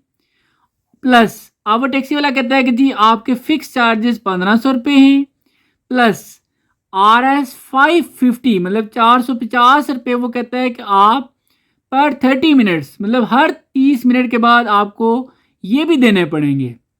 ये फिक्स उसके चार्जेस हैं, समझ लेंगे। वो कहता है जी कि ये मेरा जो है ना मेरी जो डे के हिसाब से हैं तनख्वाह समझ लें, वो अपनी कहता है ये मेरे 1500 रुपये होंगे, बाकी 30 मिनट का जो है ना वो समझ लें कि वो आपसे ले रहा है 450 रुपये। तो ये टोटल अमाउंट बन जाती है। तो यहाँ पर हम देखते हैं आगे, वो फिर वो कहता है कि क्वेश्चन में represent the relation as a linear equation. हमने इसकी एक लीनियर इक्वेशन बनानी है। पहले तो हम ज़रा कुछ चीज़ें लेट कर लेते हैं यहाँ पर भी। देखें, एक तो पहले हम सबसे पहले देखते हैं कि इसकी टोटल अमाउंट कितनी बनती है। तो हम सपोज कर लेते हैं कि टोटल कास्ट, ठीक है जी, टोटल कास्ट को हम सपोज कर लेते हैं y, और बाकी क्योंकि वो फिर 30 मिनट्स, इसको हम क्योंकि मिनट्स में नहीं बल्कि हार्स के हिसाब से कर लेंगे क्योंकि यहाँ पर भी यही पूछा गया। तो यहाँ पर हम ये कह देते हैं नंबर ऑफ आवर्स, इसको हम कह लेते हैं जी x। अब अगर हम पार्ट 1 देखें, इसकी इक्वेशन बनाएं, अब हम इजीली इक्वेशन जो है ना वो बना सकते हैं। आप देखें, तो आप देखें टोटल अमाउंट कितनी बनती है, टोटल कास्ट या अमाउंट को हमने y कहा हुआ है, तो y इज इक्वल टू, अब y इज इक्वल टू क्या होगा जी। देखिए, यहाँ पर उसने जो अमाउंट ये बताई है ना वो 30 मिनट के हिसाब से बताई है। तो हम इसको पहले घंटों में ज़रा कन्वर्ट कर लेते हैं जी। देखिए, मैं आपके सामने लिखता हूँ कि अगर वो 450 रुपये ले रहा है पर मिनट्स, ठीक है, पर मिनट्स नहीं पर 30 मिनट्स, तो फिर एक घंटे का देखें 30 से अगर मैं 60 मिनट कर लूँ, ठीक है, 60 मिनट मीन एक घंटा ही होता है ना, तो 30 को मैंने जो है ना वो 2 से मल्टीप्लाई किया है तो ये 60 बन गया। अब इसी तरह इसको अगर आप मल्टीप्लाई करें 2 से तो ये आपका बन जाएगा 900। इट्स मीन यहाँ पर अब हमें ये समझ आ गया कि वो 1 घंटे का कितना चार्ज करेगा, 900 रुपये। ये तो उसने 30 मिनट का बताया ना, वैसे वो 1 घंटे का जो है ना वो 900 रुपये बन रहा है। सो यहाँ पर हम ये कह सकते हैं कि 900 पर आवर्स, आप जितने भी घंटे आप जो है ना वो सफ़र करेंगे या जाएंगे, वो आपसे अगर 2 घंटे आप करते हैं तो 900 को आप 2 से मल्टीप्लाई करें, फिर प्लस जो फिक्स उसने चार्जेस बताया हुए वो 1500 रुपये हैं, तो वो भी आपने इसमें शामिल करना है। तो ये आपकी टोटल अमाउंट जो है ना वो आ जाएगी। तो ये आपकी इक्वेशन जो है ना वो बन चुकी है, इसको आप नाम दे दें 1 का। अब नेक्स्ट पार्ट 2 में वो क्या कहता है, word will B cost of taxi फिर किराया मीन उस टैक्सी का किराया कितना बनेगा आफ्टर 5 आवर्स। बेसिकली जब उसने कहा ना word will be the cost, so आपने वो आपसे ये कह रहा है कि आप टोटल अमाउंट वो आपसे पूछ रहे हैं कि कितनी बनेगी। तो यहाँ पे हम ये कहते हैं कि वाई की वैल्यू आपने फाइंड करनी है। ठीक है, वो आपसे ये पूछ रहा है कि टोटल किराया कितना बनेगा 5 घंटे बाद, या यूँ समझ लें कि वो जो आलिया है वो उससे पूछ रही है कि 5 घंटे बाद कितना जो है ना वो अमाउंट बन जाएगी। तो टोटल अमाउंट को हम वाई कहते हैं, और ये जो हार्स हैं इनको हमने दिया हुआ है नाम जी नंबर ऑफ हार्स को एक्स का। सो यहाँ पर हम ये कह सकते हैं कि एक्स की वैल्यू जो है ना वो 5 दी गई है। ठीक है, तो यहाँ पर आप ये भी इसको कह सकते हैं टोटल कॉस्ट। ठीक है, और X mean number of hours, ये यहाँ पर साल लिखा हुआ है तो ये क्लियर हो जाता है। अब ये वैल्यूज़ आप 1 में पुट करें, सो फ्राम 1 क्या है जी आपके पास, y is equal to 900x plus 15। अब देखें जी, तो 900 आप 5 घंटे, आप 900 को 5 से मल्टीप्लाई कर लें। ठीक है, और उसमें फिर उसके जो फिक्स चार्जेस हैं 1500 रुपये ये भी शामिल करें, तो ये आपके बनते हैं जी 4500 रुपये प्लस 1500 रुपये आप ये वाले शामिल करेंगे, तो ये टोटल मिला के आपका बन जाता है जी 6000। ठीक है, RS, यानी कि अगर वो 5 घंटे, ठीक है 5 घंटे के लिए वो जाए तो उसका जो टोटल अमाउंट सारी बनेगी वो 6000 रुपये बनेगी। ठीक है जी, तो यहाँ पर बेशक आप लिख भी लें, the cost of taxi fare after 5 hours will be RX 6000। ठीक है, ये सारी जो स्टेटमेंट है ये मैंने आपके क्वेश्चन से ही लिखी है। अब नेक्स्ट देखते हैं जी, अब नेक्स्ट थर्ड पार्ट है, what is the slope of equation in the case. इस केस में स्लोप क्या बन रही है। स्लोप बेसिकली आपके पास जो आपने एक इक्वेशन बनाई है पहले तो आप वो लिखें, जो कि हमारे पास है जी y is equal to 900x plus 1500, ये आपकी इक्वेशन है। ठीक है, इसको मैं लिख देता हूँ फ्रॉम 1।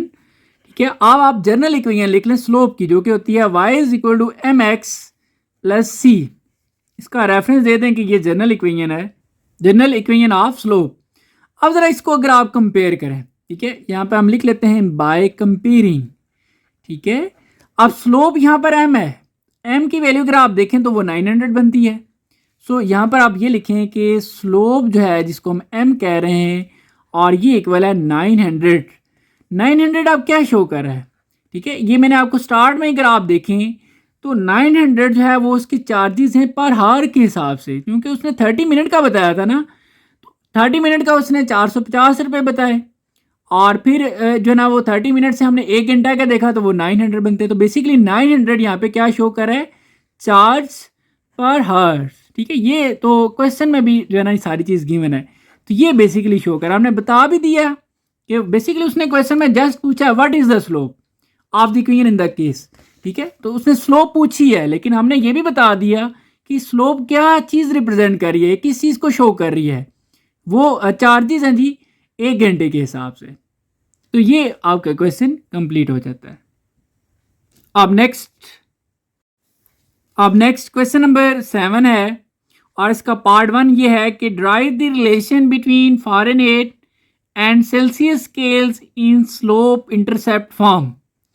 देखिए जी, वैसे भी आपने जो फ़ारेनहाइट और सेल्सियस स्केल का एक फार्मूला पढ़ा हुआ है वो ऑलरेडी एक स्लोप इंटरसेप्ट की फॉर्म में ही होता है। मैं आपके सामने आपको ये बता देता हूँ कि मैंने ऊपर लिख भी लिया है कि रिलेशन बिटवीन फ़ारेनहाइट को हम F से रिप्रेजेंट कर रहे हैं और सेल्सियस को C से रिप्रेजेंट करते हैं, और इसका जो आपस में एक रिलेशन है वो ऑलरेडी एक स्लोप इंटरसेप्ट फॉर्म में ही होता है जो कि हम पढ़ रहे होते हैं। वो बेसिकली ये है कि f is equal to 9/5 c plus 32। ये एक स्लोप इंटरसेप्ट फॉर्म ही बनती है, ठीक है। अगर y को जो f को अगर आप जो है ना y कह दें तो यहाँ पर अगर आप लिखें जी y इज इक्वल टू, यानी कि फ़ारेनहाइट को आप y कह रहे हैं और सेल्सियस को अगर आप x कह दें, ठीक है। तो ये आगे जाके मैं आपको मज़ीद थोड़ा सा एक्सप्लेन कर भी दूंगा। तो फिर हमारे पास की प्रॉपर एक फॉर्म बन जाती है स्लोप इंटरसेप्ट फॉर्म की। स्लोप इंटरसेप्ट फॉर्म क्या होती है हमारे पास, y is equal to mx plus c. तो बेसिकली यहाँ पर हम इसको जो है ना y कहेंगे, तो यहाँ पर आप सपोज कर लें y मैंने लिख लिया इज इक्वल टू c को जो है हम x कह देंगे, तो ये वैल्यू साथ इसी तरह आ जाएगी, इसको मैं x कह दूंगा प्लस, और ये जो सिंपल c है उसको हम c कह देंगे। तो ये ऑलरेडी एक फॉर्म बन चुकी है। अब नेक्स्ट इसका पार्ट 2 देखते हैं जी। पार्ट 2 में वो कह रहा है कि what does y intercept and slope, दो चीज़ें आपसे पूछी गई हैं, ठीक है। तो एक तो वो आपसे कह रहा है कि यहाँ पर y इंटरसेप्ट और स्लोप किस चीज़ को शो कर रहे हैं। पहले तो हम y इंटरसेप्ट की वैल्यू भी निकालते हैं, स्लोप की वैल्यू भी निकालते हैं, और फिर हम देखते हैं कि ये दोनों यहाँ पर किस चीज़ को जो है ना वो शो कर रही हैं। तो सबसे पहले जी आप यहाँ पर क्या करें कि ये जो इक्वेशन है इसको ना आप स्लोप इंटरसेप्ट की फॉर्म में ही लिख लें। तो हम सपोज कर लेते हैं जी, लेट f को जो है मैं कहता हूँ y और c को मैं कह देता हूँ x। इसको अगर आप चेंज करें थोड़ा सा तो ये अपनी आसानी के लिए, बाकी लाजमी नहीं है चेंज करें ही करें। f को मैं y कह रहा हूँ जी, और ये 9/5 c को जो है वो मैं x कह रहा हूँ, तो ये x प्लस हो जाएगा 32। ये समझ लें कि इस इक्वेशन को आप इस तरीके से लिख रहे हैं, और ये तो आपकी इक्वेशन होगी। अब स्लोप की जो जनरल इक्वेशन होती है वो क्या होती है, y is equal to mx plus c. अब आप यहाँ से मुझे बताएं बाय कंपेयरिंग, ठीक है। आप क्या करेंगे जी, बाय कंपेयरिंग आप मुझे बताएं स्लोप आपकी यहाँ पर क्या बन रही है। स्लोप बेसिकली m है, m की अगर वैल्यू आप देखें तो 9/5 है।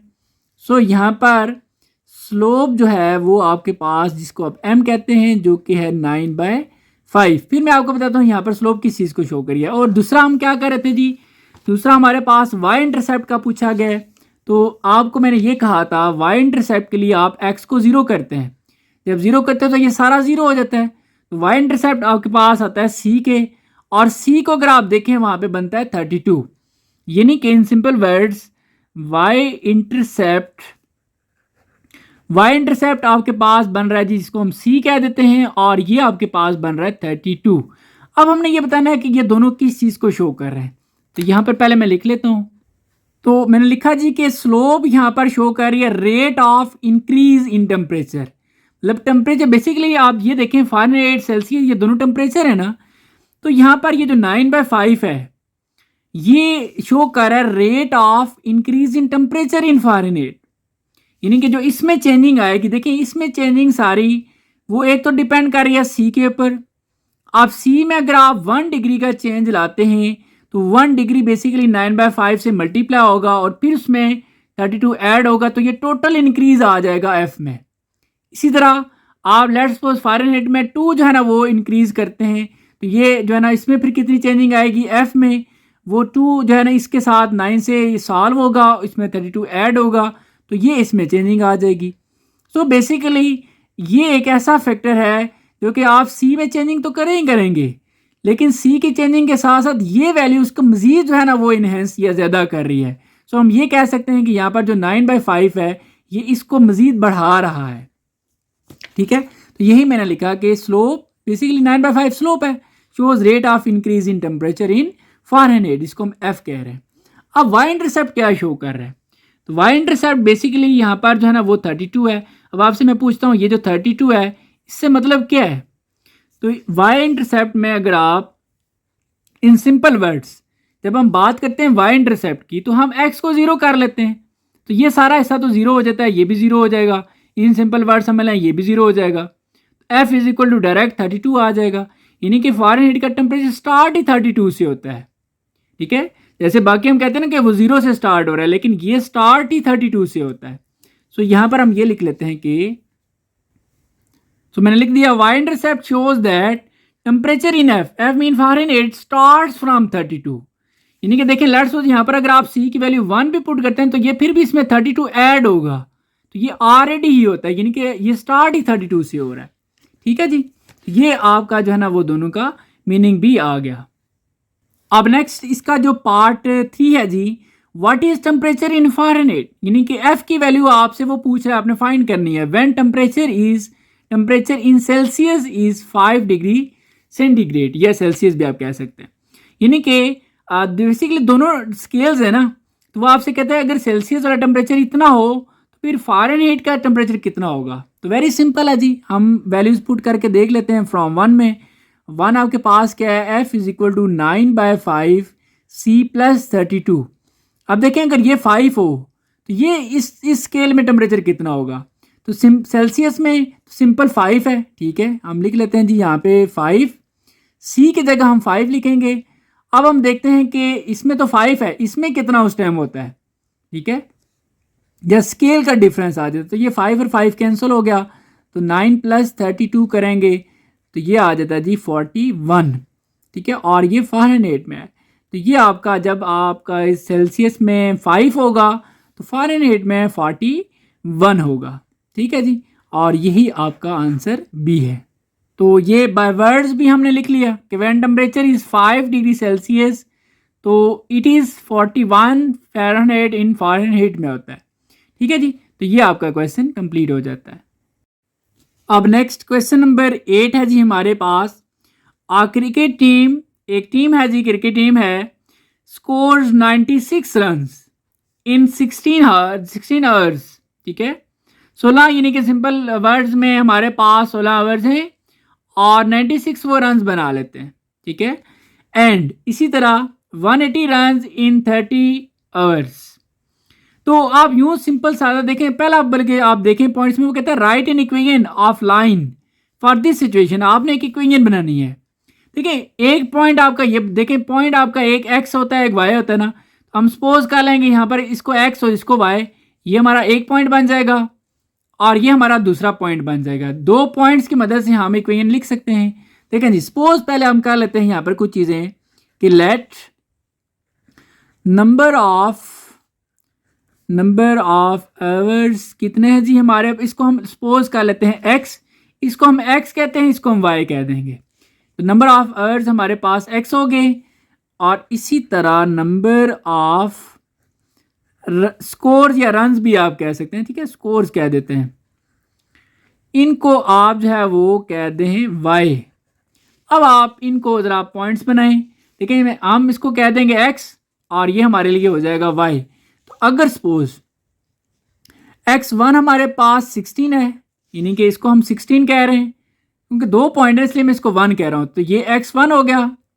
फिर y1 की वैल्यू हमारे पास क्या होगी जी, y1 हमारे पास आ जाएगा 96, और इससे ये हमारा एक पॉइंट बन गया जिसको हम x1 y1 यानी कि पहले x लिखना है 16 और फिर 96, ये एक पॉइंट बन गया जी हमारा। अब इसी तरह दूसरा पॉइंट बनाते हैं, तो ये हमारा x है और ये y है, तो इसको हम x2 कह देंगे।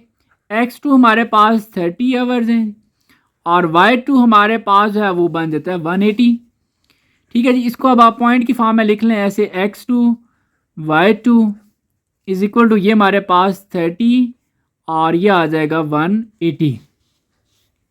अब देखिए ये दोनों पॉइंट्स हैं, जब दो पॉइंट्स होते हैं तो आप इक्वेशन लिख सकते हैं, लेकिन इसके लिए आपको स्लोप चाहिए होती है, ठीक है, क्योंकि जब आप पॉइंट स्लोप बनाते हैं तो उसमें स्लोप चाहिए होगी, तो दो पॉइंट्स की मदद से हम स्लोप भी फाइंड कर सकते हैं। देखें स्लोप का फार्मूला हमारे पास होता है y2 - y1, जब दो पॉइंट्स दिए हों तब, ठीक है, तो y2 y1 divide by x2 - x1, ठीक है ये। अब इसमें आप वैल्यूज पुट करें तो y2 की वैल्यू आपके पास 180 है, 180 - 96 डिवाइड बाय 30 - 16, 30 - 16, इसमें से ये माइनस करें तो ये 84 आ जाएगा, और इसमें से माइनस करें 14, इन दोनों को डिवाइड करें तो ये आपके पास 6 बन जाएगा। अब आप जो है ना वो इक्वेशन बना सकते हैं, जो आपका पार्ट 1 है वो आप इजीली सॉल्व कर सकते हैं। अब आप क्या लिखेंगे जी यहाँ पे पार्ट 1, और पार्ट 1 में आप पॉइंट स्लोप फॉर्म यूज़ कर लें बेशक, ठीक है। आप जो जनरल इक्वेशन होती है स्लोप की वो भी यूज़ कर सकते हैं, ठीक है। तो यहाँ पे मैं लिख रहा हूँ जी पॉइंट स्लोप फॉर्म, क्योंकि हमारे पास स्लोप भी है और पॉइंट जो है ना वो 2 पॉइंट दिए हुए, दोनों में से कोई एक यूज़ कर लेंगे, ठीक है। आपकी मर्जी, आप दोनों में से कोई एक पॉइंट यूज़ कर सकते हैं। तो पॉइंट स्लोप फॉर्म के लिए एक जनरल जो हमारे पास इक्वेशन होती है y minus y1 is equal to M X minus x1। और इसमें पॉइंट जो हम यूज़ कर रहे हैं जी, हम सपोज यही वाला यूज़ कर लेते हैं, ठीक है। वैसे आपकी मर्जी, आप दोनों में से कोई एक यूज़ कर सकते हैं। तो मैं ये पॉइंट यूज़ कर रहा हूँ, इसको x1 y1 कह रहा हूँ। और जो स्लोप है जी वो हमारे पास, स्लोप को हम m कह रहे हैं जो कि इक्वल है 6 के, ये हमने फाइंड की थी। अब ये वैल्यूज़ आप इसमें पुट कर लें जी। तो देखें y माइनस y1 की वैल्यू 96 है, 96, और स्लोप की वैल्यू आपके पास 6 है। इसी तरह x माइनस x1 की वैल्यू 16 है। और इसको अगर आप लिखें y माइनस 96, ये बनेगा जी 6x माइनस 6 को आप इससे मल्टीप्लाई करें 96, तो इसको आप जो है ना 6x माइनस 96 ये इधर ले आए तो प्लस 96 हो जाएगा। तो यहाँ पे y इज इक्वल टू, ये तो हो गई cancel, y is equal to 6x आपके पास आ जाएगा, ठीक है। तो ये आपके पास एक इक्वेशन भी बन चुकी है, इसको अभिषेक नाम दे दें 1 का। अब नेक्स्ट इसका जो पार्ट 2 है जी, what does the gradient mean in term of score. Basically आपको ये बता दूं, ग्रेडियंट स्लोप को ही कहते हैं। तो यहाँ पर what does the gradient mean in term of score, तो यहाँ पर वो ग्रेडियंट जो है वो उससे पूछ रहा है कि उसका यहाँ पर वो क्या शो कर रहा है। पहले तो हम ग्रेडियंट निकाल लेते हैं, फिर हम देखते हैं कि वो शो क्या कर रहा है। तो यहाँ पर आपको ये चीज़ पता होनी चाहिए कि ग्रेडियंट बेसिकली स्लोप को ही कहते हैं। और स्लोप हम कैसे फाइंड करेंगे, हमारे पास जो जनरल इक्वेशन होती है स्लोप की, y is equal to M x plus c. और ये जो इक्वेशन बनाई है इसको अगर हम लिखें y is equal to 6x plus c, तो इसमें है नहीं, इसको हम जीरो कर लेते हैं। तो ये m बेसिकली स्लोप है। तो m की वैल्यू अगर आप देखें तो वो क्या बनती है 6। तो यहाँ पर आप लिखें कि जो ग्रेडियंट है जिसको आप स्लोप भी कहते हैं और इसको m कह रहे हैं, जो कि कितना है जी 6। अब आप बताएं कि 6 क्या चीज़ है, यहाँ से बताएं। ये 6 यहाँ पर है ना, आप 6 y को आपने क्या कहा था, आप ज़रा दोबारा से क्वेश्चन को देखें। y आपने कहा हुआ नंबर ऑफ स्कोर और x आपने कहा हुआ नंबर ऑफ आवर्स, ठीक है। ये बात याद रखनी है। आप देखें जो आपके पास y है, y आपको शो कर रहा है नंबर ऑफ स्कोर्स को, यानी कि जो आपके रन्स हैं या स्कोर्स हैं, और ये आपका शो कर रहा है नंबर ऑफ आवर्स को, यानी कि लेट्स सपोज एक आवर के बाद कितने रन्स होंगे जी। यहाँ पर अगर आप 1 लिखते हैं 6 1 ज़र 6, यानी कि आपके एक आवर्स के बाद 6 जो है ना वो रन्स होंगे। इसी तरह अगर लेट्स सपोज 2 ओवर गुजर जाते हैं तो यहाँ पर आप 2 पुट करते हैं, 6 2 ज़र 12, 2 ओवर्स के बाद आपके रन्स कितने होंगे 12। तो ये बेसिकली आपको यहाँ से रन रेट पता चल रहा है, ठीक है, जिसको हम कहते हैं रन रेट के ओवरऑल, मतलब एक ओवर के हिसाब से कितना जो है ना वो स्कोर हमारा हो रहा है। तो इससे हम ये एक आइडिया भी लगा सकते हैं जी कि इतने ओवर्स के बाद इतने हो जाएंगे। तो बेसिकली इसको बोला जाता है रन रेट। तो यहाँ पर ये जो ग्रेडियंट है जो कि 6 है, 6 यहाँ पर शो कर रहा है रन रेट को। तो मैं लिख देता हूँ कि रन रेट पर आवर, मतलब एक आवर में कितने स्कोर हो रहे हैं। एक ओवर में 6 हो रहे हैं तो 2 में 12 हो जाएंगे, इसी तरह 3 में 18 हो जाएंगे। तो ये बेसिकली ग्रेडियंट जो है ना वो शो कर रहा है। तो मैं यहाँ पे लिख देता हूँ शो रन रेट पर आवर्स, ठीक है जी। अब नेक्स्ट पार्ट देखते हैं। नेक्स्ट पार्ट जो है वो तीसरा है जी, what does Y intercept mean. सबसे पहले आप वाई इंटरसेप्ट निकाल लें, फिर इसका मीनिंग भी देख लेते हैं। तो वाई इंटरसेप्ट मैंने आपको बताया भी है। बेसिकली देखें वाई इंटरसेप्ट का मतलब ये है कि आप x को ज़ीरो कर रहे हैं। जब आप x को ज़ीरो करते हैं, सपोज यहाँ से पहले देखें, आप x को ज़ीरो करते हैं सारा ज़ीरो हो जाता है। वाई इंटरसेप्ट y की बात हो रही है तो उसमें x ज़ीरो हो जाता है। तो y किसके इक्वल आ जाएगा c के, यानी कि वाई इंटरसेप्ट जो है वो आपका इक्वल बनता है c के, और c की अगर आप वैल्यू देखें तो वो तो ज़ीरो है, ठीक है। ये चीज़ आपको मैं दोबारा से लिख के बताता हूँ। देखें आपके पास एक इक्वेशन होती है एम एक्स प्लस सी, और इसमें आपके पास जो इक्वेशन बनी हुई है वो है y is equal to 6x। उसके पास कुछ भी नहीं आया तो हम 0 खुद से लिख रहे हैं। तो वाई इंटरसेप्ट होता है जी जब एक्स ना हो, एक्स को आप 0 कर दें, वाई किसके इक्वल आता है, सी के। तो आप ये समझ लें वाई इंटरसेप्ट को हम सी भी कह सकते हैं, सी किसके इक्वल है, 0 के। अब मुझे बताएं ये 0 यहाँ पर क्या किस चीज़ को शो कर रहा है। 0 का मतलब ये देखे, उसने ये भी पूछा था कि Y intercept mean in term of scores. तो यहाँ पर ये बात शो हो रही है कि जब आपका मैच अभी स्टार्ट ही नहीं हुआ तो रन कितने होंगे, आपके स्कोर कितने होंगे, 0 होंगे। तो यहाँ पर ये बात शो होगी कि 0 शो कर रहा है, स्कोर स्टार्ट, ठीक है, फ्रॉम 0, मतलब इससे पहले कोई रन नहीं। ये नहीं हम कहते जी कि बस 10 से आगे अगर आपने जो है ना वो रन या स्कोर काउंट करना है, ऐसा नहीं होता। बल्कि जब आपका मैच स्टार्ट हो रहा है तो आपके स्कोर जो है ना वो 0 से स्टार्ट होते हैं, फिर आगे चलते जा रहे हैं, ठीक है, जितने भी आप बनाते हैं। तो ये यहाँ पर जो वाई इंटरसेप्ट है ये इस बात को शो करता है। इसका नेक्स्ट पार्ट 5 है, आफ्टर हाउ मेनी आवर्स, ठीक है। आवर्स को हमने एक्स का नाम दिया, यानी कि आप एक्स की वैल्यू फाइंड करेंगे, ठीक है, आफ्टर हाउ मेनी आवर्स। बल्कि इससे पहले हमारे पास ये पार्ट 4 भी है, ठीक है।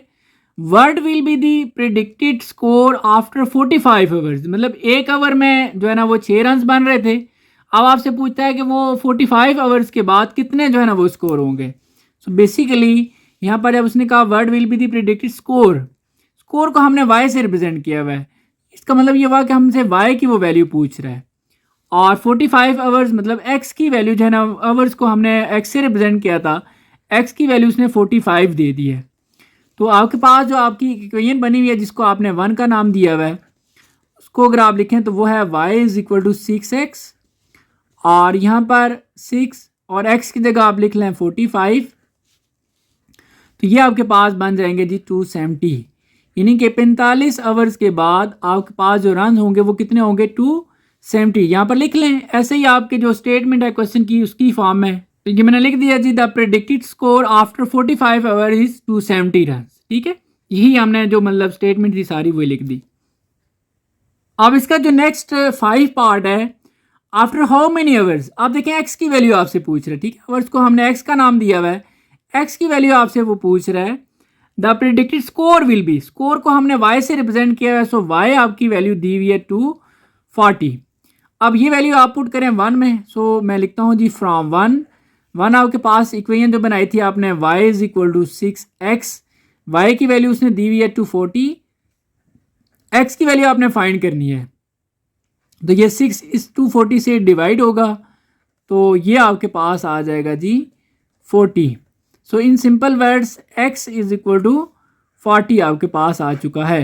अब आप लिख लें कि after 40 hours the predicted score will be, मतलब क्या हुआ जी कि 40 आवर के बाद जो स्कोर होगा वो कितना होगा, वो 240 होगा। या आप उसने तो ये कहा हुआ था ना कि 2 से 40 स्कोर है बन जाएंगे कितने आवर्स के बाद, तो वो 40 आवर के बाद होंगे, ठीक है जी। तो ये आपका क्वेश्चन कंप्लीट हो जाता है।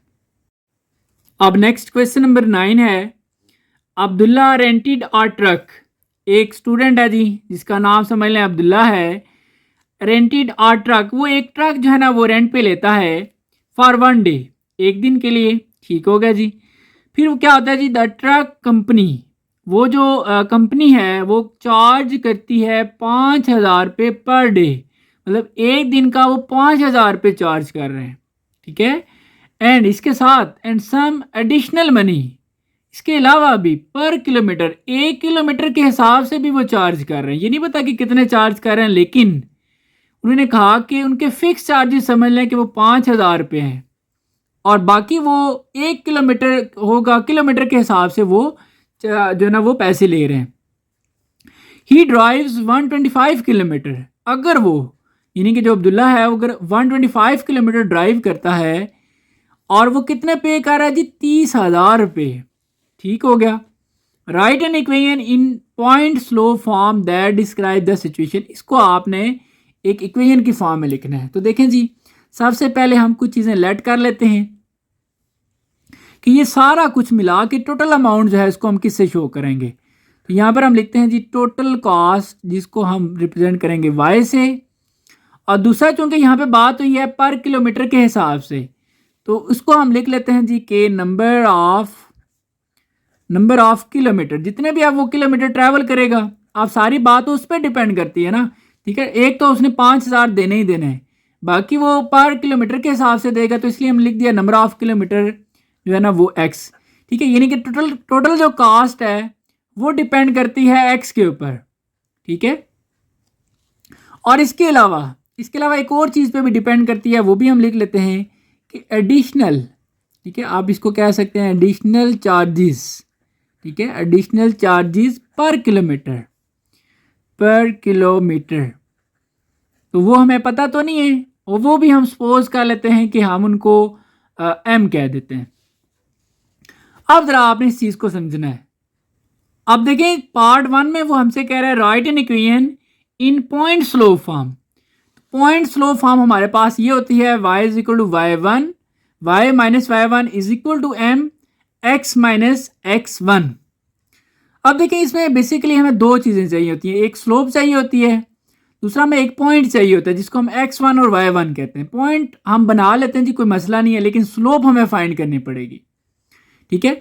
अब पहले तो आप देखें स्लोप हम जो है ना फाइंड करते हैं, और दूसरा पार्ट है जी फाइंड द अमाउंट पर किलोमीटर। बेसिकली वो भी हमारा फाइंड हो ही जाएगा। देखें जी, लेट्स सपोज हम बेसिकली स्लोप फाइंड करना चाह रहे हैं, तो स्लोप की जनरल इक्वेशन हमारे पास क्या होती है, y is equal to M x plus c, और इसमें m की वैल्यू अब आपने फाइंड करनी है। तो यहाँ पर देखें जो y है टोटल अमाउंट तो उसने कितनी पे कर दी है, वो 30,000 देखें ऊपर लिखी हुई है। तो इसका मतलब ये हुआ कि टोटल अमाउंट उसने 30,000 दी। यहाँ पर हम लिख लेते हैं 30,000। m हमने फाइंड करनी है स्लोप x। यहाँ पर x किस चीज़ को रिप्रेजेंट कर रहा है, नंबर ऑफ किलोमीटर्स। ये भी हमें पता है कि उसने कितने जो है ना वो किलोमीटर ट्रैवल किया। तो ये अगर आप देखें तो वो 125 किलोमीटर उसने ट्रैवल किया है। सो यहाँ पर जो x की वैल्यू है ये भी हमें पता है, जो कि है जी 125, फिर प्लस अब c यहाँ पर ये इस चीज़ को शो कर रहा है कि उसके एक्स्ट्रा चार्जेस कितने थे। बेसिकली अगर आप इसको देखें ना तो y यानी कि टोटल अमाउंट है, टोटल अमाउंट किस पे डिपेंड कर रही है कि एक तो उसने फिक्स चार्जेस जो देने हैं जो कि कितने हैं जी 5,000, प्लस अब ये जो है ना उसका पर किलोमीटर के हिसाब से जो है ना वो अमाउंट देगा। एक्स मीन जो है ना वो उसने कितने जो है ना वो किलोमीटर ट्रैवल किया, नंबर ऑफ किलोमीटर्स, और ये उसकी अमाउंट है। अमाउंट तो हमें पता ही नहीं है। अब हम क्या करेंगे, इसको इधर लेकर आएंगे, तो ये 30,000 माइनस 5,000 हो जाएगा, इज इक्वल टू इसको हम 125 m लिख लेते हैं, ठीक है जी। और ये माइनस होके आ जाएगा 25,000 125 m, और इसमें अगर देखा जाए तो इसको इधर डिवाइड कर लें तो 125 divide by 25 is equal to m। इन दोनों को अगर आपस में आप डिवाइड करें तो ये आ जाएगा 200, ठीक है जी। इन सिंपल वर्ड m आपके पास आ चुका है 200। अच्छा मज़े की बात ये है कि ये m हमने फाइंड भी करना था, ठीक है। m यहाँ पर किस चीज़ को शो कर रहा है जी, यहाँ पर अगर आप देखें तो एडिशनल चार्जेस पर किलोमीटर, मतलब वो पर किलोमीटर के हिसाब से कितने चार्जेस ले रहे। फिक्स चार्ज तो वो ले रहा था जी 5,000 रुपये, ठीक है। अगर आप इसको देखें वो 5,000 रुपये तो उसने चार्जेस लेने ही लेने हैं, बाकी वो किलोमीटर के हिसाब से ले रहा, तो वो एडिशनल अमाउंट थी। अब वो हमें वो भी पता चल चुकी है। वैसे तो हम स्लो फाइंड करना चाह रहे थे, लेकिन उसके साथ साथ अब ये भी पता चल गया कि वो 200 रुपीज़ जो है ना वो पर किलोमीटर के हिसाब से ले रहा है, ठीक है जी। अब ये वैल्यूज़ हमने यहाँ पे पुट करनी है। सो यहाँ पर हमें स्लोप तो फाइंड हो गया, एक पॉइंट भी बनाना था। पॉइंट अब कैसे बनेगा देखें, मैं यहाँ पर लिखता हूँ यूजिंग दी पॉइंट। अब पॉइंट हमारा होगा जी, देखें लेट्स सपोज अभी हमने कोई जो है ना वो स्टार्ट नहीं किया ट्रैक को, ठीक है। अभी हमने उसको जो है ना वो स्टार्ट नहीं किया, तो फिर हमारे पास हम यहाँ पर लिखते हैं जब हमने यानी कि स्टार्ट नहीं किया तो नंबर ऑफ किलोमीटर उसने कितने ट्रैवल किए होंगे। अभी स्टार्ट ही नहीं हुआ तो 0, यानी कि x की वैल्यू क्या होगी 0।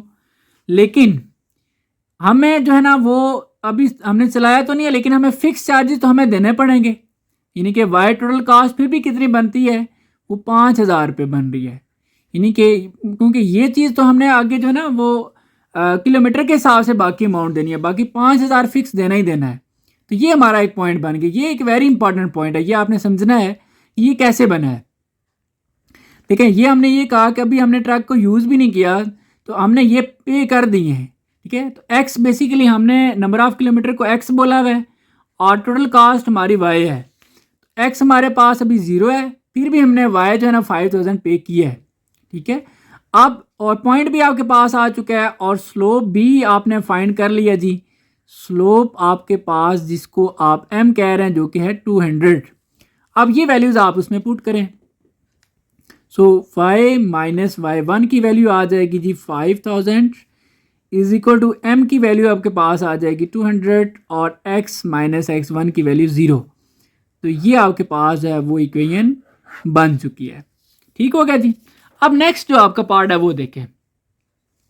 नेक्स्ट पार्ट वो आपसे पूछ रहा है फाइंड द अमाउंट पर किलोमीटर। ये तो हमने इधर भी फाइंड की थी। ये बेसिकली जो हमारी अमाउंट आई थी ये 200 रुपये, ये तो वही थी कि पर किलोमीटर के हिसाब से जो हम दे रहे थे। इसका मतलब हमारा दूसरा पार्ट सॉल्व हो चुका है। फाइंड द अमाउंट पर kilometre the truck rental company charges and related with slope. अच्छा, मज़े की बात यह है कि ये जो हमारी अमाउंट है, ये वाली अमाउंट, ये हमारी पर किलोमीटर के हिसाब से भी अमाउंट है और यही हमारी स्लोप भी बन रही है, ठीक है। सो इसी को हम कह देते हैं ये हमारा पार्ट 2 है। बजाय दोबारा से सॉल्व करने के हम इसी को पार्ट 2 का नाम दे देते हैं। समझ लें कि हमारा पार्ट 2 भी सॉल्व हो चुका है। बस यहाँ पर ये लिख लेते हैं कि दोनों का रिलेशन क्या बना। तो ये मैंने लिख दिया जी कि RS 200 ये हमारी स्लोप है और ये स्लोप क्या शो कर रही है, शोज दी अमाउंट। ये एक अमाउंट को शो कर रही है पर किलोमीटर कि हमने पर किलोमीटर आगे कितनी अमाउंट देनी है। तो ये आपका ये पार्ट भी कंप्लीट हो जाता है। अब इसी क्वेश्चन का नेक्स्ट पार्ट 3 जो है, how much would it cost, total cost, यानी कि आपसे पूछा कॉस्ट को हमने वाई का नाम दिया हुआ है, सो वाई हमने फाइंड करना है। इफ़ अब्दुल्ला ड्राइव 180 किलोमीटर, यानी कि जो उसने ड्राइव किया जी, वो जिसको हमने नंबर ऑफ किलोमीटर को हमने एक्स कहा हुआ है, वो 180 अगर वो ड्राइव करता है, ठीक है जी। फिर हमें टोटल अमाउंट कितनी देनी पड़ेगी। पहले तो उसने 125 किया था ना ड्राइव, 30,000 दी थी। अब अगर वो 180 किलोमीटर ड्राइव करता है तो कितनी अमाउंट हमें देनी पड़ेगी। सो यहाँ पर हम पुट कर लेते हैं जी फ्रॉम 1 में, जो कि हमारे पास है y is equal to mx plus c, ठीक है। ये हमने जो बनाई थी ये भी हमारी, ये भी एक इक्वेशन है जो कि टोटल उसको शो कर रही है, टोटल अमाउंट को शो कर रही है, ठीक है। टोटल अमाउंट जो है वो डिपेंड करती है, एक तो हमने फिक्स चार्जेस दिए 5000, दूसरा कितने किलोमीटर आप ट्रैवल करते हैं, ठीक है जी। ये हमारा एक्स हो जाता है और ये अमाउंट है उसकी। सो अमाउंट पर किलोमीटर के हिसाब से 200 दे रहे हैं हम, और एक्स कितने किलोमीटर वो ट्रैवल करता है, प्लस ये इसके फिक्स चार्जेस हैं जो कि 5000 है। अब इनको ज़रा आप सॉल्व करें तो ये आपके पास बनता है जी 36,000 प्लस और ये 5,000, टोटल मिला के आपके पास आ जाएगा 41,000। इसके साथ RS लिख दें ताकि पता चल जाए कि ये एक अमाउंट है। यानी कि अगर वो 180 किलोमीटर ड्राइव करता है तो उसे फिर 41,000 रुपीज़ जो है ना वो पे करने पड़ेंगे। तो ये हमने लिख दिया जी कि Abdullah draw 180 kilometer then cost would be 41,000। तो यहाँ पर आपका ये जो क्वेश्चन है ये कंप्लीट हो जाता है। अब नेक्स्ट क्वेश्चन नंबर 10 है, आ शिप स्टार्ट्स ट्रैवलिंग, एक शिप है जी वो स्टार्ट करती है ट्रैवलिंग फ्रॉम कराची से with latitude of 25 and longitude है वो 67 है। ये दो समझ लें आपको पॉइंट दिए गए और वो कराची से ट्रैवल कर रही है। If the ship travels in a straight line and reaches the destination, हमें नहीं पता है कि उसने कहाँ पे जाना है अब कराची से आगे, with latitude of 32 and longitude 54। देखिए लैटिट्यूड आपको 2 दफ़ा दिया हुआ है, इसी तरह लॉन्गिट्यूड भी आपको 2 दफ़ा दिया हुआ है, यानी कि ये दोनों मिलके 1 पॉइंट बना देंगे और इसी तरह ये दोनों मिलके 1 पॉइंट बना देंगे। और फिर हमने क्या करना है जी, देन ड्राइव द इक्वेशन, और इक्वेशन तो हम फिर इजीली बना सकते हैं। तो ये मैंने सपोज कर लिया जी पहले कि लैटिट्यूड को हम x से रिप्रेजेंट कर रहे हैं, लॉन्गिट्यूड को हम y से रिप्रेजेंट कर रहे हैं और ये दोनों मिलके 1 पॉइंट बनाते हैं। तो देखिए मैंने लिख दिया x1 y1, x1 हमारे पास 25 है, y1 हमारे पास 67 है और ये कराची से आगे स्टार्ट हुए। अब आगे जो इनका जो भी डेस्टिनेशन है उसके लिए जो आगे है जी ये 32 है और ये 54 है। सो यहाँ पे मैंने लिख दिया जी x2 y2 यानी कि 32 और 54, 2 पॉइंट बन गए। अब जब 2 पॉइंट दिए हों तो इक्वेशन हम फाइंड कर सकते हैं, पॉइंट स्लोप फॉर्म में। पॉइंट स्लोप फॉर्म में हमें पहले तो स्लोप चाहिए होती है, इसलिए हम क्या करेंगे जी, स्लोप फाइंड करते हैं। 2 पॉइंट दिए हो तो स्लोप इजीली आप फाइंड कर सकते हैं, जो कि फार्मूला है m is equal to y2 minus y1 divide by x2 minus x1। अब ज़रा वैल्यूज पुट करें जी। y2 की वैल्यू आपके पास ये है, तो ये हो जाएगा जी 54 माइनस 67, x2 32 माइनस 25, ठीक है, 32 माइनस 25। इसको सॉल्व करें तो ये -13/7 आ जाएगा। अब चूंकि आपने क्या करना है जी, इक्वेशन लिखनी है पॉइंट स्लोप फॉर्म में, तो आपका जो समझ लें पार्ट 1 ही समझ लें बेशक इसको आप, तो यहाँ पर लिख लेते हैं पॉइंट स्लोप फॉर्म, ठीक है। पॉइंट स्लोप फॉर्म आपके पास क्या होती है जी, वो भी आप देखें। पॉइंट स्लोप फॉर्म हमारे पास होती है y minus y1 is equal to m x minus x1। लेकिन इसमें हमें 2 चीज़ें चाहिए होती हैं, एक पॉइंट और एक स्लोप। स्लोप तो हमने फाइंड कर लिया, अब पॉइंट कहाँ से आएगा? पॉइंट आपको 2 दिए, मैं कोई एक यूज़ कर लें, ठीक है जी, आपकी मर्जी है, कोई भी यूज़ कर सकते हैं। सो यहाँ पे मैं जो पॉइंट यूज़ कर रहा हूँ, चलिए यहाँ पर लिख लेता हूँ यूजिंग द पॉइंट, ठीक है। ये हम लिखते हैं जी यूजिंग दी। अब पॉइंट आप कौन सा यूज़ करना चाहते हैं जी, कोई भी एक यूज़ कर सकते हैं। लेट्स सपोज मैं 25 और 67 वाला यूज़ कर लेता हूँ। अब ये x1 फिर होगा और ये y1, और स्लोप जो है जिसको आप m कहते हैं वो आपके पास -13/7 है।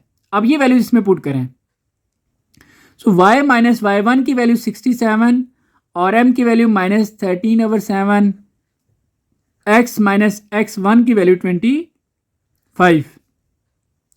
तो ये आपके पास इक्वेशन बन चुकी है, ठीक है। जिसको सॉल्व नहीं करना है क्योंकि ये पॉइंट स्लोप फॉर्म में ही हमने बनानी है, तो ये बन गई। अब नेक्स्ट देखते हैं। अब वो नेक्स्ट कहता है कि if the ship moves to another location, मतलब उससे भी आगे, कराची से इस डेस्टिनेशन पे और इससे भी आगे, विद लैटिट्यूड ऑफ 39। देखें लैटिट्यूड को हमने क्या बोला हुआ है, ठीक है, लैटिट्यूड को हमने x बोला हुआ है, यानी कि आपको x की वैल्यू दे दी गई है, ठीक है। तो यहाँ पर हम ये लिख लेते हैं कि जो लैटिट्यूड है जिसको हमने आगे x कहा हुआ है, ये आपके गिवन है, ये है जी 39, ठीक है। और इसके बाद वो कहते हैं व्हाट इज द लॉन्गिट्यूड। तो लॉन्गिट्यूड आपने फाइंड करना है जी। तो लॉन्गिट्यूड को आपने यहाँ पर नाम दिया हुआ है y का, और ये आपने फाइंड करना है। वेरी सिंपल है, यही वैल्यूज आप इसी में पुट करें तो आपका आंसर आ जाएगा।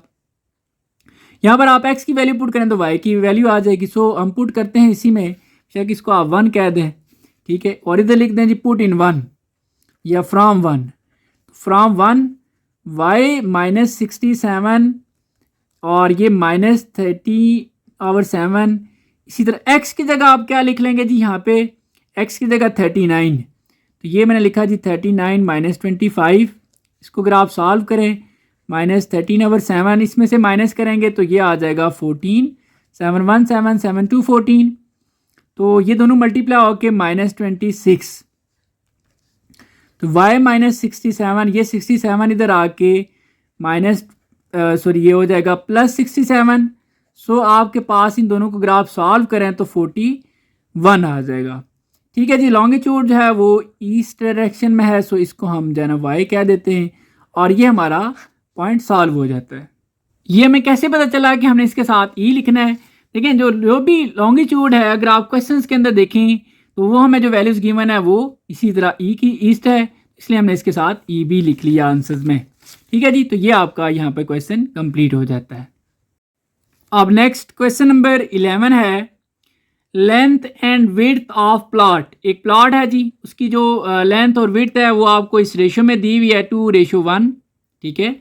और यहाँ पर पहले तो आप सपोज कर लें कि लेंथ और विड्थ को आप क्या नाम दे रहे हैं। तो लेट्स सपोज ही मैंने लेंथ को y कह दी है और विड्थ को मैंने x कह दी है। अब अगर इसके हिसाब से अगर हम देखें तो हमें गिवन क्या चीज़ है जी, तो यहाँ पर हमें ये गिवन है कि लेंथ एंड विड्थ, यानी कि यहाँ पर पहले लेंथ की रेशो है फिर विड्थ है। सो यहाँ पर हमने पहले लेंथ है ना, तो लेंथ को हमने यहाँ पर क्या बोल दिया y, तो y रेशो अब क्या बनेगी विड्थ, यानी कि y रेशो x, और y के आप आगे वैल्यूज देखें तो 2:1, पहले आपने लिखना है जी 2 और रेशो 1, ठीक है। अब यहाँ पर इसको अगर आप रेशो को आप हमेशा डिवाइड में लिख सकते हैं, y डिवाइड बाय x, और इसी तरह 2 डिवाइड बाय 1। इसको अगर आप क्रॉस मल्टीप्लाई करें, 1 जब y से मल्टीप्लाई होगा तो ये y आ जाएगा, और x जब 2 से मल्टीप्लाई होगा तो ये हो जाएगा 2x। बहरहाल यही चीज़ देखें, पहला पार्ट भी आपका यही है कि राइट इक्वेशन ऑफ लाइन, तो ये आपकी इक्वेशन भी फाइंड हो चुकी है, ठीक है जी। अब नेक्स्ट वो क्या कहता है, फाइंड द लेंथ। अब लेंथ को आपने क्या कहा है, y। जब वो कहता है ना find the length, it's mean आपने y फाइंड करना है। तो यहाँ पर हम ये लिख लेते हैं कि y हमने क्या करना है जी, फाइंड करना है। फिर क्या, if the width of plot is, width की वैल्यू दी हुई है, तो जब विड्थ की वैल्यू मीन, विड्थ की वैल्यू को हमने x बोला है तो ये समझ लें x की वैल्यू दी हुई है। सो यहाँ पर अगर हम y फाइंड करेंगे, इफ x जो है ना वो आपके पास जो है वो 30 फीट है, ये वैल्यू आप इस इक्वेशन में पुट कर लें, ठीक है। बेशक आप इस इक्वेशन को 1 का नाम दे दें। सो यहाँ पर लिखें जी from 1 y is equal to 2, और x की जगह ये लिखा मैंने y is equal to x की जगह आप क्या लिख लेंगे 30। तो यहाँ पर मैंने लिखा जी 30, और इसको अगर आप मल्टीप्लाई करें तो ये आ जाएगा 60 फीट। अगर उसकी विड्थ 30 फीट है तो उसकी लेंथ कितनी बनेगी जी, 60 फीट, ठीक हो गया। अब नेक्स्ट उसका पार्ट देखते हैं। अब नेक्स्ट पार्ट में वो कह रहा है कि what is the slope in this case, उसकी स्लोप क्या है, and what does it mean, और उसका मतलब क्या, वो यहाँ पे किस चीज़ को शो करिए। सबसे पहले हम स्लोप फाइंड करते हैं। आपको ये पता होना चाहिए स्लोप का फार्मूला होता है जी, जनरल इक्वेशन स्लोप की होती है, वो होती है y is equal to M x plus c, और इसके साथ आप अपनी इक्वेशन लिखें जो आपने बनाई हुई है। तो हम देख लेते हैं जी हमने इक्वेशन क्या बनाई है। हमारे पास जो इक्वेशन है वो y is equal to 2x है। यहाँ पर आप लिखें y is equal to 2x, plus आप खुद से 0 कर लें, ठीक है। इसके साथ आप रेफरेंस दे दें कि ये आपने लिखी है जी फ्रॉम 1, और ये आपकी जो है ना जनरल इक्वेशन है, ठीक है। ये जनरल इक्वेशन है किसकी जी, जनरल इक्वेशन ऑफ स्लोप। आपने निकालना क्या था जी, स्लोप फाइंड करनी है। तो यहाँ पर आप देखें स्लोप m है, m के सामने यहाँ पर वैल्यू क्या बनती है 2। सो यहाँ पर आप ये कह सकते हैं बाय कंपेयरिंग, ठीक है, बाय कंपेयरिंग स्लोप जो है वो आपकी, जिसको आप m कहते हैं, और वो बन रही है 2। अब आपने बताना है कि यहाँ पर 2 किस चीज़ को शो कर रहा है। तो देखें आप ज़रा दोबारा से इस इक्वेशन को देखें जो आपने बनाई है इस इक्वेशन के अंदर, और यहाँ पर ये जो 2 है ये किस चीज़ को शो कर रहा है। बेसिकली यहाँ पर x को हमने कहा हुआ है विड्थ, और y को हमने कहा हुआ है लेंथ, यानी कि जो आपकी लेंथ है वो 2 टाइम है किसका जी, विड्थ का, ठीक है। तो बेसिकली ये जो 2 है ये शो कर रहा है कि आप जो है ना, पहले तो आप सिंपल वर्ड्स में ये लिखें कि ये 2 जो है ये एक रिलेशन शो कर रहा है लेंथ और विड्थ के दरमियान।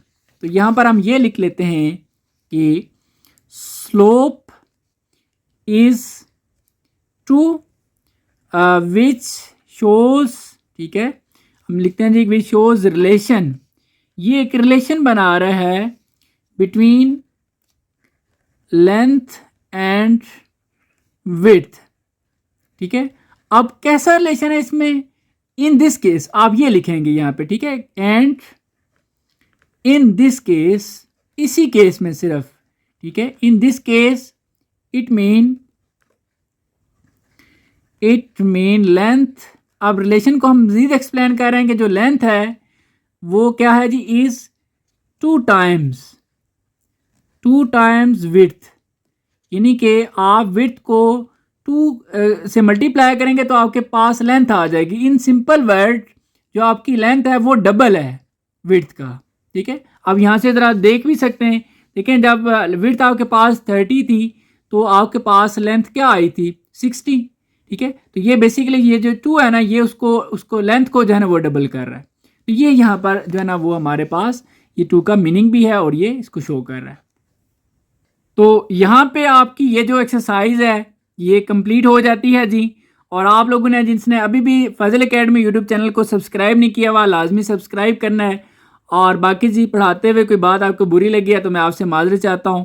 कमेंट सेक्शन में लाजमी बताइएगा कि आपको कितनी समझ आई है, कौन सी चीज़ें समझ आई हैं, कौन सी चीज़ें समझ नहीं आई, दोबारा से कह रहा हूँ, आज आप लोगों ने फजल एकेडमी यूट्यूब चैनल को लाजमी सब्सक्राइब करके फजल एकेडमी का आपने हिस्सा बनना है। बाकी जी अपना बहुत सारा ख्याल रखिएगा। अल्लाह हाफिज़।